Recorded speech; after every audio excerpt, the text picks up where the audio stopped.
ಹೇಳ್ತದೆ.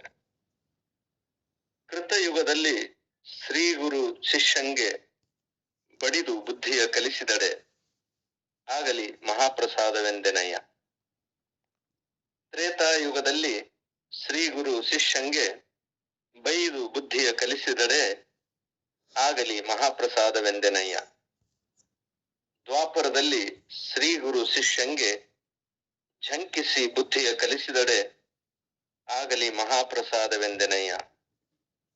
ಕಲಿಯುಗದಲ್ಲಿ ಶ್ರೀ ಗುರು ಶಿಷ್ಯಂಗೆ ವಂದಿಸಿ ಬುದ್ಧಿಯ ಕಲಿಸಿದಡೆ ಆಗಲಿ ಮಹಾಪ್ರಸಾದವೆಂದೆನಯ್ಯ. ಗುಹೇಶ್ವರ, ನಿಮ್ಮ ಕಾಲದ ಕಟ್ಟಳೆಯ ಕಲಿತನಕ್ಕೆ ನಾನು ಬೆರಗಾದೆನು. ಅಂದ್ರೆ ಕೃತಯುಗದಿಂದ ಹಿಡಿದು ಕಲಿಯುಗದವರೆಗೆ ಹೇಗೆ ಬದಲಾಗಿ ಈ ಗುರು ಶಿಷ್ಯ ಸಂಬಂಧ ಅನ್ನೋದನ್ನ ಹೇಳ್ತಾರೆ ಅವರು. ಕೃತಯುಗದಲ್ಲಿ ಬಡಿದು ಅಂದ್ರ ಚಡಿ ಚಮ್ ಚಮ್ ವಿದ್ಯಾ ಗಮ್ ಗಮ್ ಅನ್ನುವಂತ ಒಂದು ದೇಸಿ ನಾಣ್ಣುಡಿ ಇತ್ತು. ಅದು ಕೃತಯುಗದಲ್ಲಿ ಮಾತ್ರ ಅಲ್ಲ. ನಾವು ಪ್ರಾಥಮಿಕ ಶಾಲೆಗೆ ಹೋಗುವಾಗ ನಮ್ಮನ್ನ ಮೊದಲನೇ ದಿವಸ ಶಾಲೆಗೆ ಕರ್ಕೊಂಡು ಬಂದಂತ ನಮ್ಮ ತಂದೆ ಗುರುಗಳಿಗೆ ಹೇಳಿದ್ದೇನು ಅಂತಂದ್ರ, ಇವನ್ನ ನಿಮ್ಮ ಉಡ್ಯಾಗ ಹಾಕ್ತಿವಿ, ಬಡೀರಿ, ಬೈರಿ, ಕೊಲ್ರಿ, ಕೇಳಂಗಿಲ್ಲ. ಆದ್ರ ನಮ್ಮ ಮಗ ಶಾಣೆ ಆಗ್ಬೇಕು ಮತ್ತ ಶೀಲವಂತ ಆಗ್ಬೇಕು, ಅದು ನಿಮ್ ಜವಾಬ್ದಾರಿ ಅಂತ ಅವ್ರು ಉಡಿಯೊಳಗ ಹಾಕಿ ಹೋದದ್ದು ನನಗಿನ್ನು ನೆನಪದೆ. ಅದು ಹಿರಯ್ಯ ಮಠಪತಿಯವರಿಗೂ ಕೂಡ ಸತ್ಯ ಅಂತ ಅನಿಸ್ತದ. ಅಂದ್ರ ನಮ್ಮ ಕಾಲದ ಆ ಒಂದು ಗುರು ಶಿಷ್ಯ ಸಂಬಂಧ ಆಗಿತ್ತು ಅಂತ. ಸೊ ಬರ್ತಾ ಬರ್ತಾ ತ್ರೇತಾಯುಗದಲ್ಲಿ ಬಡಿಯೋದು ಬೇಡ, ಬೈದು ಬುದ್ಧಿ ಕಲಿಸಿದ್ರ ಆಗ್ಲಿ ಮಹಾಪ್ರಸಾದ ಅಂತ ಶಿಷ್ಯ ಸ್ವೀಕರಿಸ್ತಿದ್ರು. ದ್ವಾಪರದಲ್ಲಿ ಝಂಕಿಸಿ ಅಂದ್ರ ಅಷ್ಟ ಕಣ್ಣು ಒಂದಿಷ್ಟ ಹೆಂಗ ನೋಡಿ, ಅಂದ್ರೆ ಕಣ್ಣು ಸನ್ನೆ ಮೂಲಕನೇ ಬೆದರಿಸುವಂತಹದ್ದು. ಆದ್ರ ಕಲಿಯುಗದೊಳಗ ಶ್ರೀ ಗುರು ಶಿಷ್ಯಂಗೆ ವಂದಿಸಿ ಬುದ್ಧಿಯ ಕಲಿಸ ಅಂದ್ರೆ ಪ್ಲೀಸ್ ಬರ್ರಿಪ್ಪ ಕೂಡ್ರಿ ಕ್ಲಾಸ್ನಾಗ, ನಿಮ್ಗೊಂದಿಷ್ಟು ಪಾಠ ಹೇಳ್ತೀವಿ ಅಂತ ಅನ್ನೋ ಮಟ್ಟಿಗೆ ಅದು ಬದಲಾಯ್ತು. ಇವತ್ತು ಅಂದ್ರೆ ಈ ಕಲಿಯುಗದ ಇವತ್ತಿನ ಪರಿಸ್ಥಿತಿ ಅದು ಏನಾಗಿದೆ ಅನ್ನೋದು ತಮಗೆಲ್ಲ ಗೊತ್ತದ. ನಾನು ಈ ಸಂದರ್ಭದೊಳಗ ಶಿಕ್ಷಕರು ಅಂದ್ರೆ ಯಾರು, ಹೇಗಿರ್ಬೇಕು ಅನ್ನುವಂಥದ್ದು ನನ್ನದೇ ಆದಂತ ಕಲ್ಪನೆಯಲ್ಲಿ ನಾನೊಬ್ಬ ಇಂಗ್ಲಿಷ್ ಪ್ರಾಧ್ಯಾಪಕ ಆಗಿದ್ದರಿಂದ ಟೀಚರ್ಸ್ ಅನ್ನುವಂಥ ಒಂದು ಪದ್ಯವನ್ನು ಬರೆದಿದ್ದೇನೆ. Teachers welcome as rains, palatable as grains, sweet and juicy as fruits, stubborn as roots, cool and shady as bowers, tall and majestic as towers, firm, friendly and benign as fathers, caring and merciful as mothers, are the mentors of mankind and the best of its kind. I adore and salute you, O my beloved teachers. ಅಂದ್ರೆ ಎಷ್ಟು ಅದ್ಭುತವಾದಂತ ವ್ಯಕ್ತಿತ್ವ ಒಬ್ಬ ಶಿಕ್ಷಕರದ ಆಗಿರ್ಬೇಕು ಅನ್ನುವಂತ ನನ್ನ ಕಲ್ಪನೆಯ ಗುರು ಹೀಗೆ. ಅಂದ್ರೆ ಮಳೆ ಬಂದ್ರ ಕೇಳಲ್ಲ, ಮಗ ಉಂಡ್ರ ಕೇಳಲ್ಲ ಅನ್ನುವಂಥದ್ದು ಏನೊಂದು ಮಾತದಲ್ಲ, ಹಂಗೆ ಶಿಕ್ಷಕರು ಅಂತಂದ್ರೆ ಮಳೆ ಹಾಗೆ. ಆಮೇಲೆ ನಮಗೆ ಜೀವ ಸತ್ವಗಳನ್ನ ಕೊಡುವಂತಹ ಕಾಳು ಕಡಿ ಇದ್ದ ಹಾಗೆ, ಪ್ಯಾಲೆಟಬಲ್ as grains ಅಂತ, sweet and juicy as fruits, ರಸರಸ ಅಂದ್ರೆ ಹಣ್ಣಿನ ರಸದ ಹಾಗೆ, ಸ್ಟಬೋರ್ನ್ ಅಂದ್ರೆ ಗಟ್ಟಿ, ಈ ಬೇರಿನ ಹಾಗೆ ಗಟ್ಟಿ ಇರುವಂತ, cool and shady as bowers ಅಂದ್ರೆ ಒಂದು ಲತಾ ಮಂಟಪದ ಹಾಗೆ ತಂಪಾಗಿ ಇರುವಂತಹದ್ದು. Tall and majestic as towers, ಒಂದು ಗೋಪುರದ ಹಾಗೆ ಎತ್ತರ ಅವರ ವ್ಯಕ್ತಿತ್ವ ಹಾಗಿರ್ಬೇಕು ಅಂತ. And firm, friendly and benign ಅಂತಂದ್ರೆ ದೃಢವಾಗಿ ನನ್ನ ಮಗ ಹೀಗೆ ಆಗ್ಬೇಕು ಅನ್ನುವಂತ ಒಂದು ದೃಢ ನಿರ್ಧಾರ ಇಟ್ಕೊಂಡು ಸಂಕಲ್ಪವಂತರಾಗಿ, ಸ್ನೇಹಿತರಾಗಿ, ಹಾಗೇನೆ ಅಷ್ಟು ಕರುಣಾರ್ಧರ ಹೃದಯಾದಂತ ತಂದೆಯ ಹಾಗೆ, ಕೇರಿಂಗ್ ಅಂಡ್ ಮರ್ಸಿಫುಲ್ ಅಂತಂದ್ರೆ ತಾಯಿಯ ಹಾಗೆ ವಾತ್ಸಲ್ಯಮಯೇ ಆಗಿರ್ಬೇಕು. ಇಂಥವ್ರು ಈ ಈ ಮನುಷ್ಯ ಕೋಟಿಯ ಮೆಂಟರ್ಸ್ ಇದ್ದ ಹಾಗೆ. ಮೆಂಟರ್ಸ್ ಅಂತಂದ್ರೆ ಪಾಲಕರು. ಇವರಂತ ಪಾಲಕರು ಮತ್ತಾರು ಇಲ್ಲ ಅನ್ನೋದಕ್ಕೆನೆ the best of its kind ಅಂತಂದೇನಿ. ಅವ್ರಿಗೆ ಈ ಶಿಕ್ಷಕರ ದಿನಾಚರಣೆಯ ಸಂದರ್ಭದಲ್ಲಿ ನಾನು ಸಲ್ಯೂಟ್ ಮಾಡ್ತೇನೆ ಅನ್ನುವಂಥದ್ದು ಈ ನನ್ನ ಕವಿತೆಯ ಒಟ್ಟು ಆಶಯ. ಹಾಗೇನೆ ನನ್ನ ಒಂದು ವಚನದಲ್ಲಿ ಗುರುವಾಣಿ ಹೇಗಿರ್ಬೇಕು ಅನ್ನೋದನ್ನ ನಾನು ತಿಳಿಸಿದ್ದೇನೆ.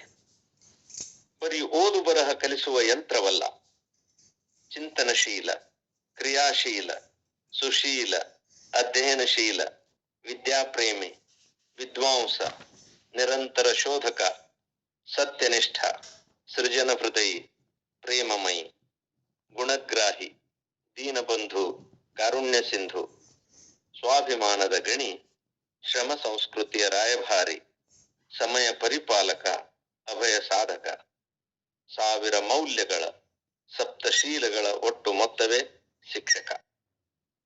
ಹಕ್ಕು ಮತ್ತು ಹೊಣೆ, ನಿತ್ಯ ಚಲಾವಣೆಯ ನಾಣ್ಯದ ಎರಡು ಮುಖಗಳು ನೋಡಯ್ಯ. ಆಳು ಹರಟೆಯಲ್ಲ ಗುರುವಾಣಿ, ಆಳು ಹರಟೆಯಲ್ಲ ಗುರುವಾಣಿ, ಅದು ನುಡಿ ನೈವೇದ್ಯ ನೋಡ ಸದ್ಗುರು ಬಸವಲಿಂಗ. ಅಂದ್ರೆ ಒಬ್ಬ ಗುರುವಿನ ಮಾತು ಹೇಗಿರ್ಬೇಕು ಅಂತಂದ್ರ ಅದು ನುಡಿ ನೈವೇದ್ಯ ಆಗಬೇಕು, ಅಂಥ ಪಾವಿತ್ರ್ಯ ಅದಕ್ಕೆ ಇರ್ತದ ಅನ್ನುವಂಥ ಮಾತನ್ನ ಹೇಳಿ ಡಾಕ್ಟರ್ ಸರ್ವಪಲ್ಲಿ ರಾಧಾಕೃಷ್ಣನ್ ಅವರ ಜನ್ಮ ದಿನಾಚರಣೆಯನ್ನ ಶಿಕ್ಷಕರ ದಿನ ಅಂತ ಆಚರಿಸಬೇಕು ಅಂತ ಅವರು ಕೋರಿಕೊಂಡ ರೀತಿಯಲ್ಲಿ ಅದನ್ನ ಆಚರಿಸ್ತಾ ಬಂದಾರ. ಆದ್ರೆ ಇತ್ತೀಚೆಗೆ ಪ್ರಗತಿಪರರು ರಾಧಾಕೃಷ್ಣನ್ ಅವರಿಗಿಂತ ಸಾವಿತ್ರಿಬಾಯಿ ಫುಲೆ ಈ ಸ್ತ್ರೀಯರಿಗೆ ಮೊಟ್ಟ ಮೊದಲು ಶಿಕ್ಷಣ ಕೊಡ್ಲಿಕ್ಕೆ ಒಂದು ಶಾಲೆಯನ್ನ ಆರಂಭ ಮಾಡಿ ಎಲ್ಲ ಸಂಕಷ್ಟಗಳನ್ನು ತನ್ನ ಮೈ ಮೇಲೆ ಹಾಕೊಂಡು ಆಕೆ ಶಾಲೆಗೆ ಹೋಗೋದನ್ನ ವಿರೋಧಿಸಿದಂತಹ ಪುರೋಹಿತ ವರ್ಗದವರು ಆಕೆ ಮೇಲೆ ಸಗಣಿ ರಾಡಿಯನ್ನ ಸುರಿದರೂ ಕೂಡ ಶಾಲೆಗೆ ಹೋಗಿ ಆ ಸೀರೆಯನ್ನ ತೆಗೆದು ಮತ್ತೊಂದು ಸೀರೆಯನ್ನ ಉಟ್ಟುಕೊಂಡು ಮತ್ತೆ ಬರುವಾಗ್ಲೂ ಅವರು ಸಗಣಿ ರಾಡಿ ಸುರಿದರೂ ಪರವಾಗಿಲ್ಲ ಅಂತ ಅದೇ ಸೀರೆಯನ್ನ ಉಟ್ಕೊಂಡು ಮನೆಗೆ ಬಂದು ಏನೆಲ್ಲ ವಿರೋಧಗಳು ಇದ್ರೂ ಕೂಡ ತನ್ನ ಪತಿ ಜ್ಯೋತಿಬಾ ಫುಲೆ ಅವರ ಸಹಾಯದಿಂದ ಅಂದ್ರೆ ಅವರ ಬೆಂಬಲದಿಂದ ಒಬ್ಬ ಅದ್ಭುತ ಶಿಕ್ಷಕಿಯಾಗಿ ಹೊರಹೊಮ್ಮಿದಂಥ ಸಾವಿತ್ರಿಬಾಯಿ ಫುಲೆ ಅವರ ಜನ್ಮದಿನವನ್ನೇ ನಿಜವಾದ ಶಿಕ್ಷಕರ ದಿನಾಚರಣೆ ಅಂತ ಆಚರಿಸಬೇಕು ಅಂತ ಕೆಲವರು ಹೇಳ್ತಾ ಇದ್ದಾರೆ. ಅಂದ್ರೆ ಯಾರೇ ಆಗಲಿ ಶಿಕ್ಷಕರಾದವರಿಗೆ ಒಂದು ಪೀಳಿಗೆ ಅಲ್ಲ, ಅಂದ್ರೆ ಒಂದು ಪೀಳಿಗೆಯ ಮೂಲಕ ಮುಂದಿನ ಎಲ್ಲ ಪೀಳಿಗೆಗಳಿಗೂ ಅದು ದಾರಿದೀಪ ಆಗಬೇಕು, ಜ್ಯೋತಿ ಸ್ವರೂಪನಾಗಿರ್ಬೇಕು ಒಬ್ಬ ಶಿಕ್ಷಕ ಅಂತ ಹೇಳಿ ತನ್ನ ಸ್ವಾರ್ಥ ಬದಿಗಿಟ್ಟು ಶಿಕ್ಷಕರಿಗಾಗಿನೇ ವಿದ್ಯಾರ್ಥಿಗಳಿಗಾಗಿನೇ ತಮ್ಮ ಜೀವನವನ್ನ ಮುಡುಪಾಗಿ ಇಟ್ಟಂತ ಶಿಕ್ಷಕರನ್ನ ಸ್ಮರಿಸೋದೇ ಶಿಕ್ಷಕ ದಿನಾಚರಣೆಯ ಉದ್ದೇಶ. ನನ್ನ ದೃಷ್ಟಿಯಲ್ಲಿ ಅನೇಕ ಶಿಕ್ಷಕರ ಮಾದರಿಗಳು ಅದಾವೆ. ಹಲಸಂಗಿಯಲ್ಲಿ ನಬಿ ಪಟೇಲ್ ವಡಗೇರಿ ಅನ್ನುವಂಥ ಒಬ್ಬ ಶಿಕ್ಷಕರು ಮಧುರಚಂದ್ರ ಕಿರಿಯ ಸಮಕಾಲೀನರಾಗಿದ್ದಂಥ ಅವರು ಆ ಊರಲ್ಲಿ ಎಂಥ ಅದ್ಭುತವಾದಂತಹ ಸೇವೆ ಸಲ್ಲಿಸಿದ್ರು ಅಂತಂದ್ರ ಅವರು ನಿವೃತ್ತಿ ನಂತರ ತಮ್ಮ ಊರಲ್ಲಿ ಇದ್ದವರನ್ನ ಅವರ 75ನೇ ಜನ್ಮ ದಿನದ ಸಂದರ್ಭದಲ್ಲಿ ಅವರ ಹಳೆಯ ಶಿಷ್ಯರೆಲ್ಲ ಸೇರಿಕೊಂಡು ಹಲಸಂಗಿಯಲ್ಲಿ ಅವರು ತುಲಾಭಾರ ಮಾಡಿದ್ದನ್ನ ನಾನು ಪ್ರತ್ಯಕ್ಷವಾಗಿ ಕಂಡಿದ್ದೇನೆ. ಯಾಕೆ ಅವರು ತುಲಾಭಾರ ಮಾಡಿದ್ರು ಅಂದ್ರೆ, ಇಡೀ ಜಗತ್ತಿನ ಇತಿಹಾಸದಲ್ಲೇನೆ ಅನೇಕ ತುಲಾಭಾರಗಳು ನಡೆದಿದ್ರೂ ಕೂಡ ಒಬ್ಬ ಶಿಕ್ಷಕರ ತುಲಾಭಾರ ನಡೆದದ್ದನ್ನ ನಾವೆಲ್ಲೂ ಕಂಡಿಲ್ಲ, ಕೇಳಿಲ್ಲ. ಆದ್ರೆ ಮುಕ್ಕಾಲು ಪಾಲು ಹಿಂದೂಗಳಿರುವಂತಹ ಒಂದು ಹಳ್ಳಿಯಲ್ಲಿ ಒಬ್ಬ ಮುಸಲ್ಮಾನ್ ಶಿಕ್ಷಕನ ತುಲಾಭಾರ ಆಗ್ತದೆ ಅಂದ್ರೆ ಏನ್ ಅರ್ಥ ಅಂದ್ರೆ, ಅವರಲ್ಲಿ ಕುಲ, ಮತ, ಗೋತ್ರ, ಪಂಥ ಈ ಯಾವುದರ ವಾಸನೆಯೂ ಇರಲಿಲ್ಲ. ಅರವಿಂದ ಮಂಡಲಿಯ ಕಾರ್ಯದರ್ಶಿಯಾಗಿ ಅವರು ಕೆಲಸ ಮಾಡಿದ್ರು, ಗಣೇಶೋತ್ಸವದ ಅಧ್ಯಕ್ಷರಾಗಿ ಅವರು ಕೆಲಸ ಮಾಡಿದ್ರು. ಸೊ ಇಂಥ ಒಬ್ಬ ಶಿಕ್ಷಕನನ್ನ ಸ್ಮರಿಸಿದ ಹಾಗೇನೆ ಅಮೀನಪ್ಪ ಹಿಪ್ಪರಿಗೆ ಅಂತ, AS ಹಿಪ್ಪರಿಗೆ ಅಂತ ಗುರುತಿಸುತ್ತೇವೆ ನಾವು ಅವ್ರನ್ನ. ಅವರೊಬ್ಬ ಪ್ರಾಥಮಿಕ ಶಾಲಾ ಶಿಕ್ಷಕರಾಗಿ ಇಂಗಳಗೇರಿ ಅನ್ನುವಂತಹ ಒಂದು ಊರು, ನಮ್ಮ ಮುದ್ದೇಬಿಹಾಳ ತಾಲೂಕಿನ ಒಂದು ಹಳ್ಳಿ, ಅದು ಹೇಗೆ ಗುರುತಿಸಲ್ಪಡ್ತಿತ್ತು ಅಂತಂದ್ರ, ಮುದ್ದೇಬಿಹಾಳ ಅಂದ್ರನ ಕೊಲೆಗಡಕರ ಊರು ಅನ್ನುವಂತ ಪರಿಸ್ಥಿತಿ ಇತ್ತು. ಪ್ರತಿ ವರ್ಷ 1-2 ಕೊಲೆ ಆ ಊರಲ್ಲಿ ಆಗ್ತಾ ಇದ್ದು ಅನ್ನೋದನ್ನ ನಾವು ನಮ್ಮ ಬಾಲ್ಯದಲ್ಲಿ ಕೇಳಿದ್ವಿ. ಸೊ ಅಂಥ ಊರಿಗೆ ಶಿಕ್ಷಕರಾಗಿ ಹೋದ ನಂತರ ಅವರು ಅಂಥ ಎಲ್ಲ ಅಹಿತಕರವಾದಂತಹ ಘಟನೆಗಳು ನಡೆಯದ ಹಾಗೆ ನೋಡ್ಕೊಂಡದ್ದಲ್ದೇನೆ ಆ ಊರಲ್ಲಿ ಸುಧಾರಣೆಯನ್ನ ಮಾಡಿ, ಅಲ್ಲಿಯ ಮಕ್ಕಳು ಜಿಲ್ಲೆಗೆ ಮಾತ್ರ ಅಲ್ಲ ರಾಜ್ಯಕ್ಕೇನೆ ಅವರು ರ್ಯಾಂಕ್ ಬರೋ ರೀತಿಯಲ್ಲಿ ಅವರು ಕಲಿಸಿ, ಆ ಊರಿನಿಂದ ಅವರು ವರ್ಗ ಆಗಿ ಹೋದದ್ದಕ್ಕೆ ಇಡೀ ಊರಿನ ಜನ ಎಲ್ಲ ಸೇರಿ ಸತ್ಯಾಗ್ರಹ ಮಾಡಿ ಮತ್ತೆ ಅವರನ್ನ ತಮ್ಮ ಊರಿಗೆ ವರ್ಗ ಮಾಡಿಸಿಕೊಂಡು ಬಂದಾಗ, ಅವರು ಮತ್ತೊಮ್ಮೆ ಆ ಊರಿಗೆ ಹಾಜರಾಗುವಾಗ 101 ಎತ್ತುಗಳ ಮೆರವಣಿಗೆಯೊಂದಿಗೆ ಅವರನ್ನ ಊರಲ್ಲಿ ಕರ್ಕೊಂಡು ಬಂದದ್ದನ್ನ ನಾವು ಗಮನಿಸ್ತೇವೆ.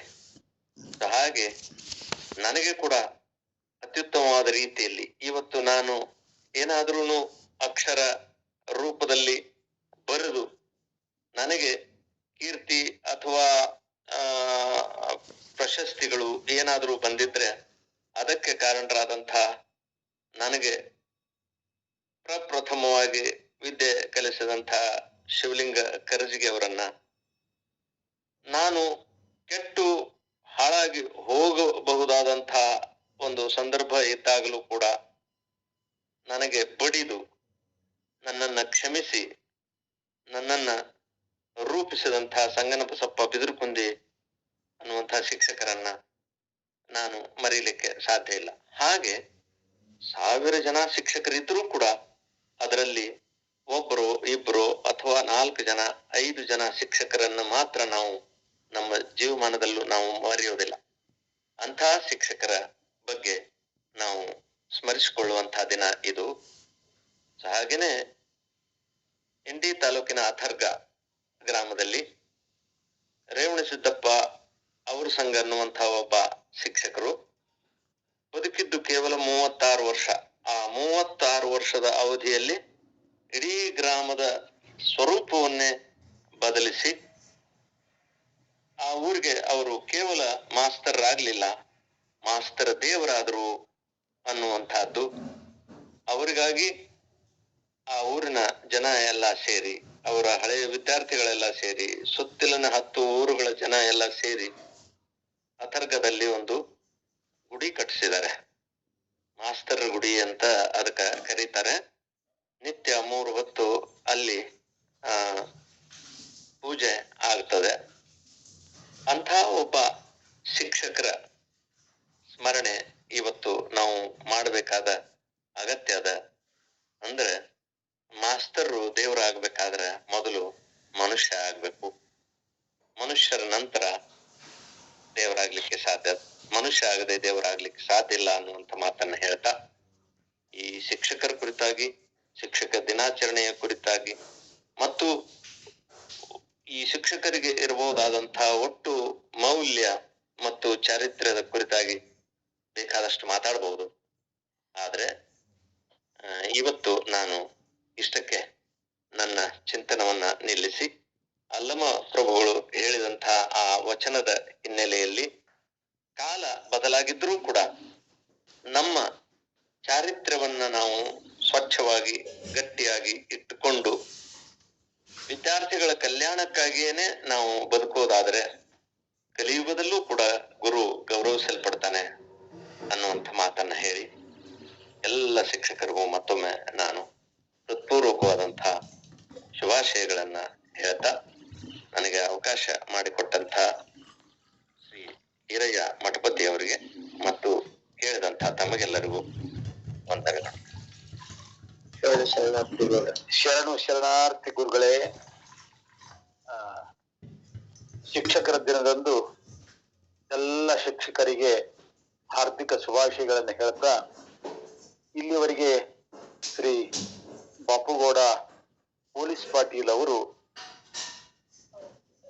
ಪ್ರತ್ಯಕ್ಷದರ್ಶಿಯಾಗಿ ಕೆಲವು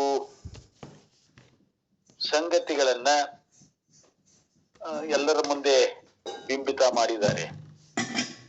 ಒಬ್ಬ ನಬಿ ಸಾಹೇಬ್ ಶಿಕ್ಷಕರನ್ನ ತುಲಾಭಾರ ಮಾಡಿದ್ದು, ಆಮೇಲೆ ಹಿಪ್ರಿಗಿ ಎಸ್ ಹಿಪ್ರಿಗಿ ಗುರುಗಳನ್ನ 101 ಎತ್ತುಗಳ ಮೆರವಣಿಗೆಯಿಂದ ಪುನಃ ಗ್ರಾಮಕ್ಕೆ ಕರೆದುಕೊಂಡು ಬಂದದ್ದು, ಅಥರ್ಗ ಗ್ರಾಮದಲ್ಲಿ ಶ್ರೀ ರೇವಣಸಿದ್ದಪ್ಪ ಐಲಸಂಗ ಅನ್ನುವಂತಹ ಶಿಕ್ಷಕರ ಗುಡಿ ಕಟ್ಟಿಸಿದ್ದು ಇವತ್ತು ಚಾರಿತ್ರಿಕ ಹಿನ್ನೆಲೆಯೊಳಗ ಇತಿಹಾಸದ ಪುಟಗಳನ್ನೆಲ್ಲ ಸೇರ್ತಾ ಇವೆ. ಅಷ್ಟೇ ಅಲ್ಲ, ಸಾವಿತ್ರಿಬಾಯಿ ಫುಲೆ ಎಂಥ ಕಠಿಣ ಪ್ರಸಂಗದಲ್ಲಿಯೂ ಕೂಡ ಹಿಡಿದ ಛಲವನ್ನು ಬಿಡಲಾರದೆ ಆ ಛಲದಿಂದಲೇ ಅವರು ಇದು ಎಲ್ಲರ ಮನೆ ಮಾತಾಗಿ ಅಕ್ಷರದ ಅವ್ವ ಅಂತ ಹೇಳಿ ಅನಿಸಿಕೊಂಡಿದ್ದಾರೆ. ಅಂಥವರನ್ನ ಸ್ಮರಣೆ ಮಾಡ್ತಾ ನಮ್ಮ ದೇಶದ ಇತಿಹಾಸದಲ್ಲಿ ಮೊಟ್ಟ ಮೊದಲಿಗೆ ಒಬ್ಬ ಪ್ರಾಧ್ಯಾಪಕರಿಗೆ, ಶಿಕ್ಷಕರಿಗೆ ರಾಷ್ಟ್ರಮಟ್ಟದ ಗೌರವ ಸಲ್ಲಿಸುವಲ್ಲಿ ದೇಶ ಹಿಂದೆ ಬಿದ್ದಿಲ್ಲ. ರಾಧಾಕೃಷ್ಣನ್ ಅವರನ್ನ ರಾಷ್ಟ್ರಪತಿಗಳನ್ನಾಗಿ ಮಾಡುವಲ್ಲಿ ತನ್ನ ಗೌರವವನ್ನು ಅದು ಸಲ್ಲಿಸಿದೆ. ಅಂಥ ಶಿಕ್ಷಕ ಬಳಗದ ವಾರಸುದಾರರಾಗಿರುವಂತಹ ಇಂದಿನ ಶಿಕ್ಷಕರು ಕೂಡ ಅವರ ದಾರಿಯನ್ನ ಕೇವಲ ಕೇಳೋದಲ್ಲ, ಅವರ ದಾರಿಯಲ್ಲಿ ಕ್ರಮಿಸುವ ಅವಶ್ಯಕತೆ ಇಂದಿನ ದಿನಮಾನದಲ್ಲಿ ಇದೆ ಅಂತ ತಿಳ್ಕೊಂಡು ನಾನು ಭಾವಿಸಿದ್ದೇನೆ. ಶ್ರೀ ಬಾಪುಗೌಡ ಪಾಟೀಲ್ ಅವರು ಅಲ್ಲಮ ಪ್ರಭುದೇವರ ಒಂದು ವಚನವನ್ನ ಆಧಾರವಾಗಿಟ್ಟುಕೊಂಡು ಈ ನುಡಿ ಸೇವೆಯನ್ನ ಸಲ್ಲಿಸಿದ್ದಾರೆ. ಅವರಿಗೆ ಭಕ್ತಿ ಪೂರ್ವಕ ಶರಣಾರ್ಥಿಗಳು. ಇನ್ಮೇಲೆ ಅದೇ ವಚನವನ್ನ ನನಗೆ ತಿಳಿದ ಹಾಗೆ ನಾನು ಅದನ್ನ ವಿಶ್ಲೇಷಿಸಲಿಕ್ಕೆ ಪ್ರಯತ್ನ ಪಡ್ತೀನಿ. ಅಪ್ಪಾಜಿ, ಇದು ನಾನು ಈಗ ವಚನ ಬಿಡಿಸ್ಬಿಡ್ತಿದ್ನಲ್ಲ. ಓಹೋ ಅಪ್ಪ, ಅವ್ರು ಶರಣಾರ್ಥಿ. ಶರಣಾರ್ಥಿ. ನಾನು ಮತ್ತೆ ಇದಕ್ಕೆ ಹೋಗ್ಬೇಕು ಬೆಳಗಾವಿಗ. ಪೂಜ್ಯ ಶ್ರೀ ಮಣಿಪ್ರ ಡಾಕ್ಟರ್ ಮಹಾಂತ ಬಸವಲಿಂಗ ಸ್ವಾಮೀಜಿ ಅವರು ಇಂದಿನ ಈ ವಚನದ ಕುರಿತಾಗಿ ಅವರು ಜಾಯ್ನ್ ಆಗ್ಯಾರಪ್ಪ.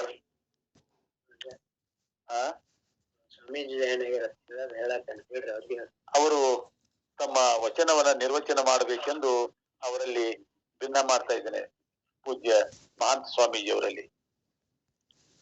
ನಾನ್ ಈ ವಚನ ಏನ್ ಬಿಡ್ಸಂಗಿಲ್ರಿ ಅಪ್ಪಾಜಿ, ಅದೇನ್ ನಮ್ದು ನೀವು ಹೊಂಟತ್ರ ನಿರಂತರವಾಗಿ ನಾನು ಅದ ಕಡೆನೆ ಹೋಗ್ತೀನಿ.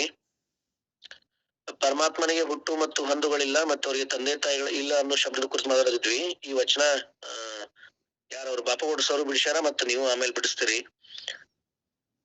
ನಾನು ಮೊದ್ಲೇ ಹೇಳ್ದಂಗನ ಭಗವಂತನ ಅಸ್ತಿತ್ವ ಅನ್ನೋದಕ್ಕ ಅದಾನ ಅನ್ನೋದಾಗಿತ್ತು, ಅದರ ಹುಟ್ಟ್ಯಾನ ಅನ್ನೋದಾಗಿತ್ತು ಅಂತಂದ್ರ ಅವನು ಮತ್ ಹೊಳ್ಳಿ ಮರಣ ಅನ್ನೋದೈತಿ. ಆದ್ರೆ ನಮ್ಮ ಪರಶಿವ ತತ್ವ ಮೂರ್ತಿ ಅಂತ ಏನೈತಿಲ್ಲ, ನಮ್ಮ ಪರಶಿವ ಅಂತ ಏನಲ್ಲ, ಅವನಿಗೆ ಅದ್ಯಾವುದು ಇಲ್ಲ ಅನ್ನೋದನ್ನ ಹೇಳ್ತಾ, ಅಮೃತಮತಿ ಶೋಮ ಶಂಭುವಿಗೆ ಹುಟ್ಟಿದಾತ ಇಂದ್ರ ಅನ್ನೋದಾಗಿತ್ತಂದ್ರ ಸತ್ಯ ಋಷಿ ಜ್ಯೇಷ್ಠಾದೇವಿಗೆ ಹುಟ್ಟಿದಾತ ಬ್ರಹ್ಮ, ವಾಸುದೇವ ದೇವಕಿಗೆ ಹುಟ್ಟಿದಾತ ವಿಷ್ಣು, ನಾವಿರಾಜ ಮರುತಾದೇವಿಗೆ ಹುಟ್ಟಿದಾತ ಅರುಹ, ಇವರೆಲ್ಲರೂ ಯೋನಿಜರೆಂಬುದ ತ್ರೈಜಗವೆಲ್ಲ ಬಲ್ಲುದು. ಉತ್ಪತ್ತಿ ಸ್ಥಿತಿ ಪ್ರಳಯಕ್ಕೆ ಹೊರಗಾದ ನಮ್ಮ ಕೂಡಲ ಸಂಗಮ ದೇವಂಗೆ ಮಾತಾ ಪಿತೃಗಳುಂಟೆ ಹೇಳಿರೆ ಅಂತ ಕೇಳ್ತಾರೆ. ಸಂಗನ ಬಸವ ತಂದೆ ಈ ವಚನದಲ್ಲಿ ಏನ್ ಹೇಳಕ್ ಇಷ್ಟಪಡ್ತಾರ ಅಂತಂದ್ರ, ಯೋನಿಜರು ನಮಗೆ ಮೇಲಾದ್ರು ಗೊತ್ತೈತಿ, ಗರ್ಭಾಶಯದಿಂದ ಹುಟ್ಟಿದವರು ಅಂತೇಳಿ. ಇನ್ನ ತ್ರೈಜಗವೆಲ್ಲವೂ ಅಂದ್ರ ಮೂರು ಲೋಕವನ್ನೆಲ್ಲ ತುಂಬಿರುವಂತಹ ಮೂರು ಲೋಕಕ್ಕೂ ಸೃಷ್ಟಿ ಸ್ಥಿತಿ ಉತ್ಪತ್ತಿಗೆ ಕಾರಣವಾಗಿರುವಂತಹ ಒಡೆಯ ಅಂತ ಆಗ್ತದ. ಸ್ಥಿತಿ ಅಂದ್ರ ಬದುಕು ಜೀವನ ಪಯಣ ಅಂತ ಆಗ್ತದ.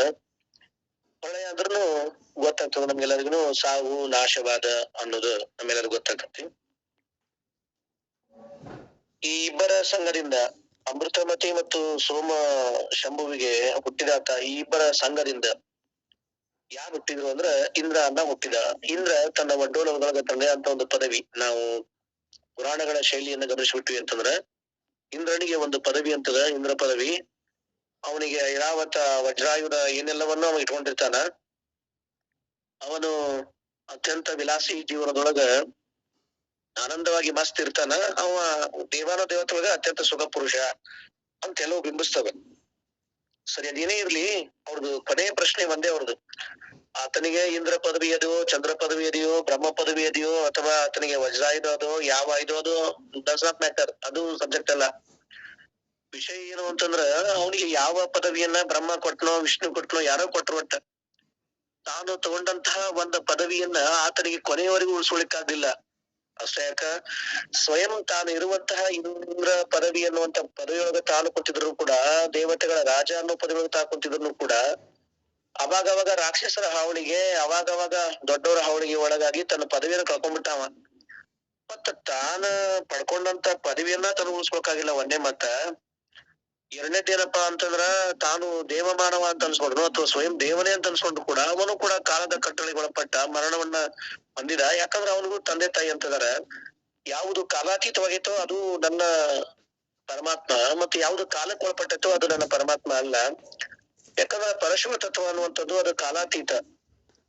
ಅದಕ್ಕ ಸೀಮೆ ರೇಖೆಗಳಾಗ್ಲಿ ಅಥವಾ ಅದಕ್ಕ ವಿಸ್ತೀರ್ಣ ವ್ಯಾಪ್ತಿ ಅನ್ನೋದಾಗ್ಲಿ ಯಾವುದು ಇಲ್ಲ.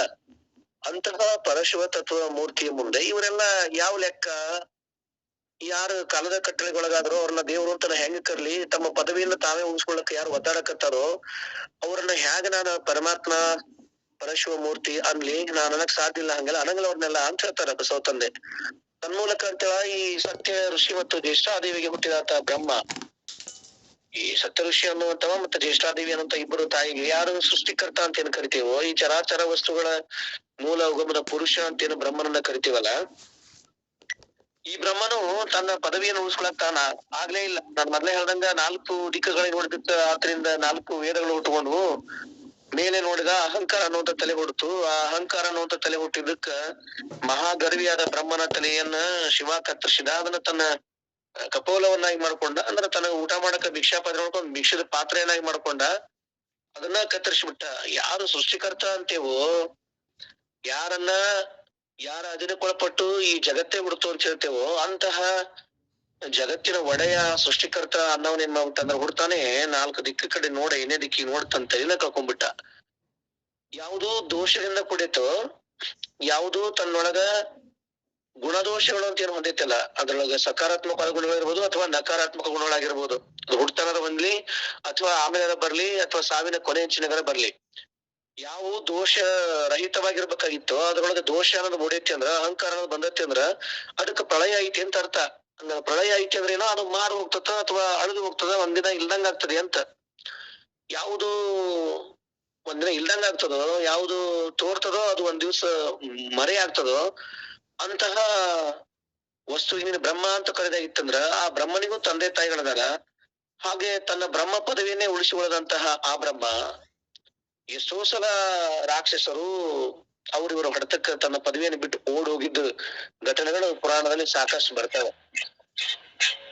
ತಾನು ಜಗತ್ತಿನ ಒಡೆಯ ಅನ್ನುವಂತಹ ವಸ್ತು, ತಾನೇ ಜಗತ್ತಿನ ಸೃಷ್ಟಿಕರ್ತ ಅನ್ನುವಂತಹ ವಸ್ತು ಒಂದೊಮ್ಮೆ ನರಮಾನವರನ್ರಿ ಅಥವಾ ರಾಕ್ಷಸರನ್ನಾಗ್ಲಿ ಗೌರ ತಪಸ್ಸನ್ನ ಮಾಡಿ ಅವ್ರು ಬಂದ್ರು ಅಂತ ದಾಳಿ ಮಾಡಕತ್ತಾರ ಅಂತ ನೀನ್ ಓಡ್ ಹೊಂಟಿ ಅಂದ್ರ ಅಥವಾ ಪ್ರಾಣದ ಹಂಗ ನಿನಗೂ ಐತಿ ಅಂತಂದ್ರ ನೀನ್ ಹೆಂಗ ಆ ಕರ್ತೃ ಆಗ್ಲಿಕ್ ಸಾಧ್ಯದ? ನೀನ್ ಹೆಂಗ ನಾನು ಶ್ರೇಷ್ಠ ಅಂತ ಪೂಜೆ ಮಾಡ್ಲಿ?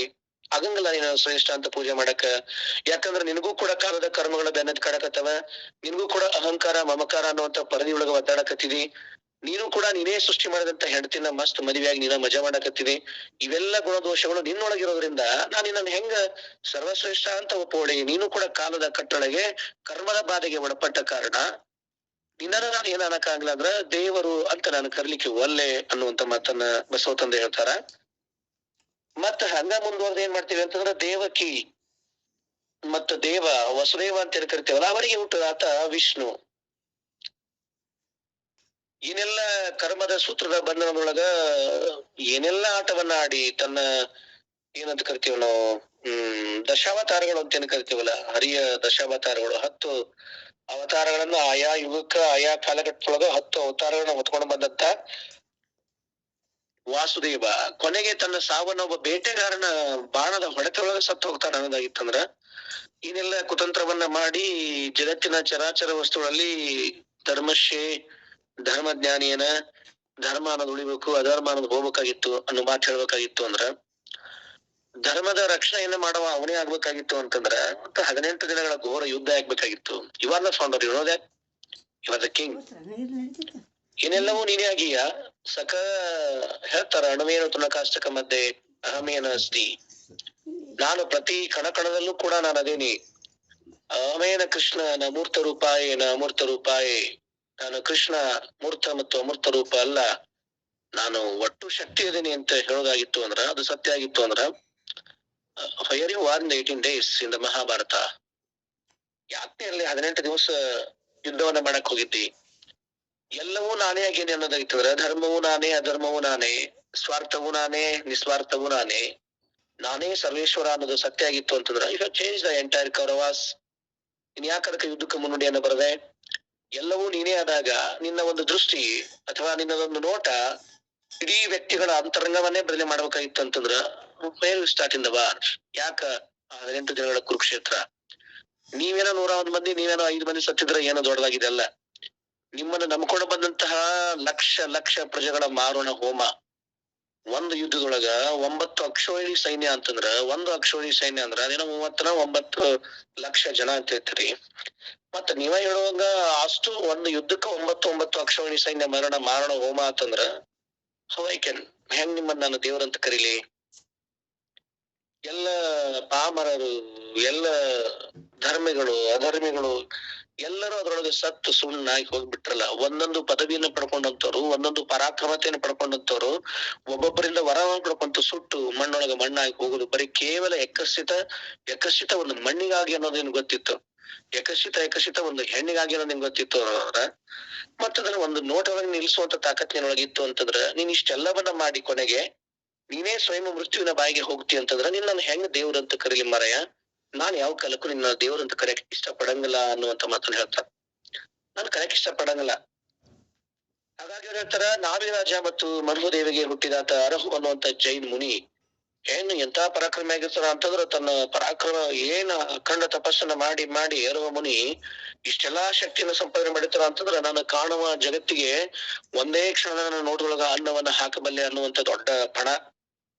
ನಾನು ಉಚ್ಚರಿಸುವ ಎಲ್ಲ ಮಂತ್ರಗಳಿಗೆ ಒಂದೇ ತರ, ಒಂದೇ ಮಾತಿಗೆ, ಒಂದೇ ನೋಟಕ್ಕ ಇಡೀ ಜಗತ್ತನ್ನ ತಲ್ಲಣಗೊಳಿಸುವಲ್ಲೆ, ಅದನ್ನ ಹೆಂಗ್ ನಿಂತಿತ್ತು ಹಂಗ ನಿಲ್ಲಿಸುವಲ್ಲೆ ಅನ್ನುವಂತ ಕಂಡ ಶಕ್ತಿ ಇಟ್ಕೊಂಡಂತ ಅರುಹ ಮುನಿ ಜೈನ್ ಮುನಿ ಕೊನೆಗೆ ತನ್ನ ಸಾವು ಬರೋದನ್ನ ತಾನ ಅರಿಲಾರ್ದ ಸತ್ ಹೋಗ್ತಾನ ಅನ್ನೋದು ಕರೆಯಾಗಿತ್ತು ಅಂತಂದ್ರ ನಾನು ಅದಕ್ಕೆ ಹೇಳ್ತಾರೆ ನರ ಹರ ಋಷಿ ಮುನಿ ಯೋಗಿ ಜೋಗಿ ಲಾಕುಳೇಶ ಶೈವತ್ರಯಗಳು ಬ್ರಹ್ಮ ವಿಷ್ಣು ಮಹೇಶ್ವರ ಇವ್ರು ಎಲ್ಲರನ್ನೂ ಕೂಡ ನಾನು ದೇವ್ರಂತ ಎಂದು ಕೂಡ ಕರೆಯಕ್ಕೆ ಇಷ್ಟ ಪಡಂಗಿಲ್ಲ. ಯಾಕಂದ್ರ ಇವರೆಲ್ಲರೂ ಕೂಡ ಕಾಲದ ಕರ್ಮಕ್ಕೆ ಒಳಗಾದ್ರು. ಇವರ ಪುಣ್ಯ ಇರುವವರೆಗೂ ಪುಣ್ಯದ ಕಾರ್ಯವನ್ನ ಮಾಡಿ ಆ ಪುಣ್ಯದ ಯೋಗ ಇರುವವರೆಗೂ ತಮ್ಮ ಹೆಸರಿನಲ್ಲಿ ಬಿಟ್ಟು ಹೋದ್ರೆ ಹೊರತು ಪುಣ್ಯವನ್ನ ಮೀರಿ ಇನ್ನೊಂದು ಶಕ್ತಿ ಈ ಭೂಮಿ ಮೇಲೆ ಅದ. ಪುಣ್ಯವನ್ನ ಮೀರಿ ಇನ್ನೊಂದು ನೋಡ್ರಿ, ನಾವ್ ಅರಿವಿನ ಜನ್ಮಕ್ ಬಂದೇವಿ ಅಂತಂದ್ರ ನಾವ್ಯಾರು ನಾಯಿ ನರಿ ಹಂದಿ ಅಲ್ಲ, ನಾವೆಲ್ಲರೂ ಅರಿವಿನ ಜನ್ಮಕ್ ಬಂದಂತವ್ರು ಮನುಷ್ಯರು. ನಮ್ಮೊಳಗ ಒಂದು ಸೂಕ್ತವಾದಂತಹ ಜ್ಞಾನ ಅದ. ಅಂತಹ ಸೂಕ್ತವಾದಂತಹ ಅರಿವು ಅಂದ್ರೆ ಸ್ಥಿತಿ ಪ್ರಜ್ಞೆ ಅನ್ನುವಂತಹ ಅಥವಾ ಮಾನವೀಯ ಮೌಲ್ಯಗಳು ಅನ್ನುವಂಥದ್ದನ್ನು ಉಟ್ಕೊಂಡ ಅವ್ರ ಅದಕ್ಕೊಂದು ಸಣ್ಣ ಉದಾಹರಣೆ ಕೊಡ್ತಾರೆ. ಏನಂತ, ಲೈ ದರಿದ್ರ ಮನುಷ್ಯನೇ, ನೀ ಎಷ್ಟು ಕೆಳಮಟ್ಟಕ್ಕೆ ಹೋಗಿ ಅಂತಂದ್ರ ಪ್ರಕೃತಿಯನ್ನ ಒಂದ್ಸಲ ಗಮನಿಸು ಅಂತಾರ ಶರಣರು. ಹೆಂಗ ಗಮನಿಸು ಪ್ರಕೃತಿಯನ್ನ? ಅಲ್ಲೇ ತಿಪ್ಪಿಗಿಬ್ರು ತಿನ್ನುವಂತ ಒಂದು ಕೋಳಿ ಸಿಕ್ಕಂತ ಅನ್ನವನ್ನ ತಾ ತಿಂದನ, ಮೊದಲ ತನ್ನ ಬಳಗಕ್ಕೆ ತಿನ್ನಿಸಿ ಉಳಿದ್ರ ತಾ ತಿಂತದ. ಕೋಳಿ ಒಳಗಿದ ಸಮಯ ಪ್ರಜ್ಞೆ ಅದ, ಏನದ?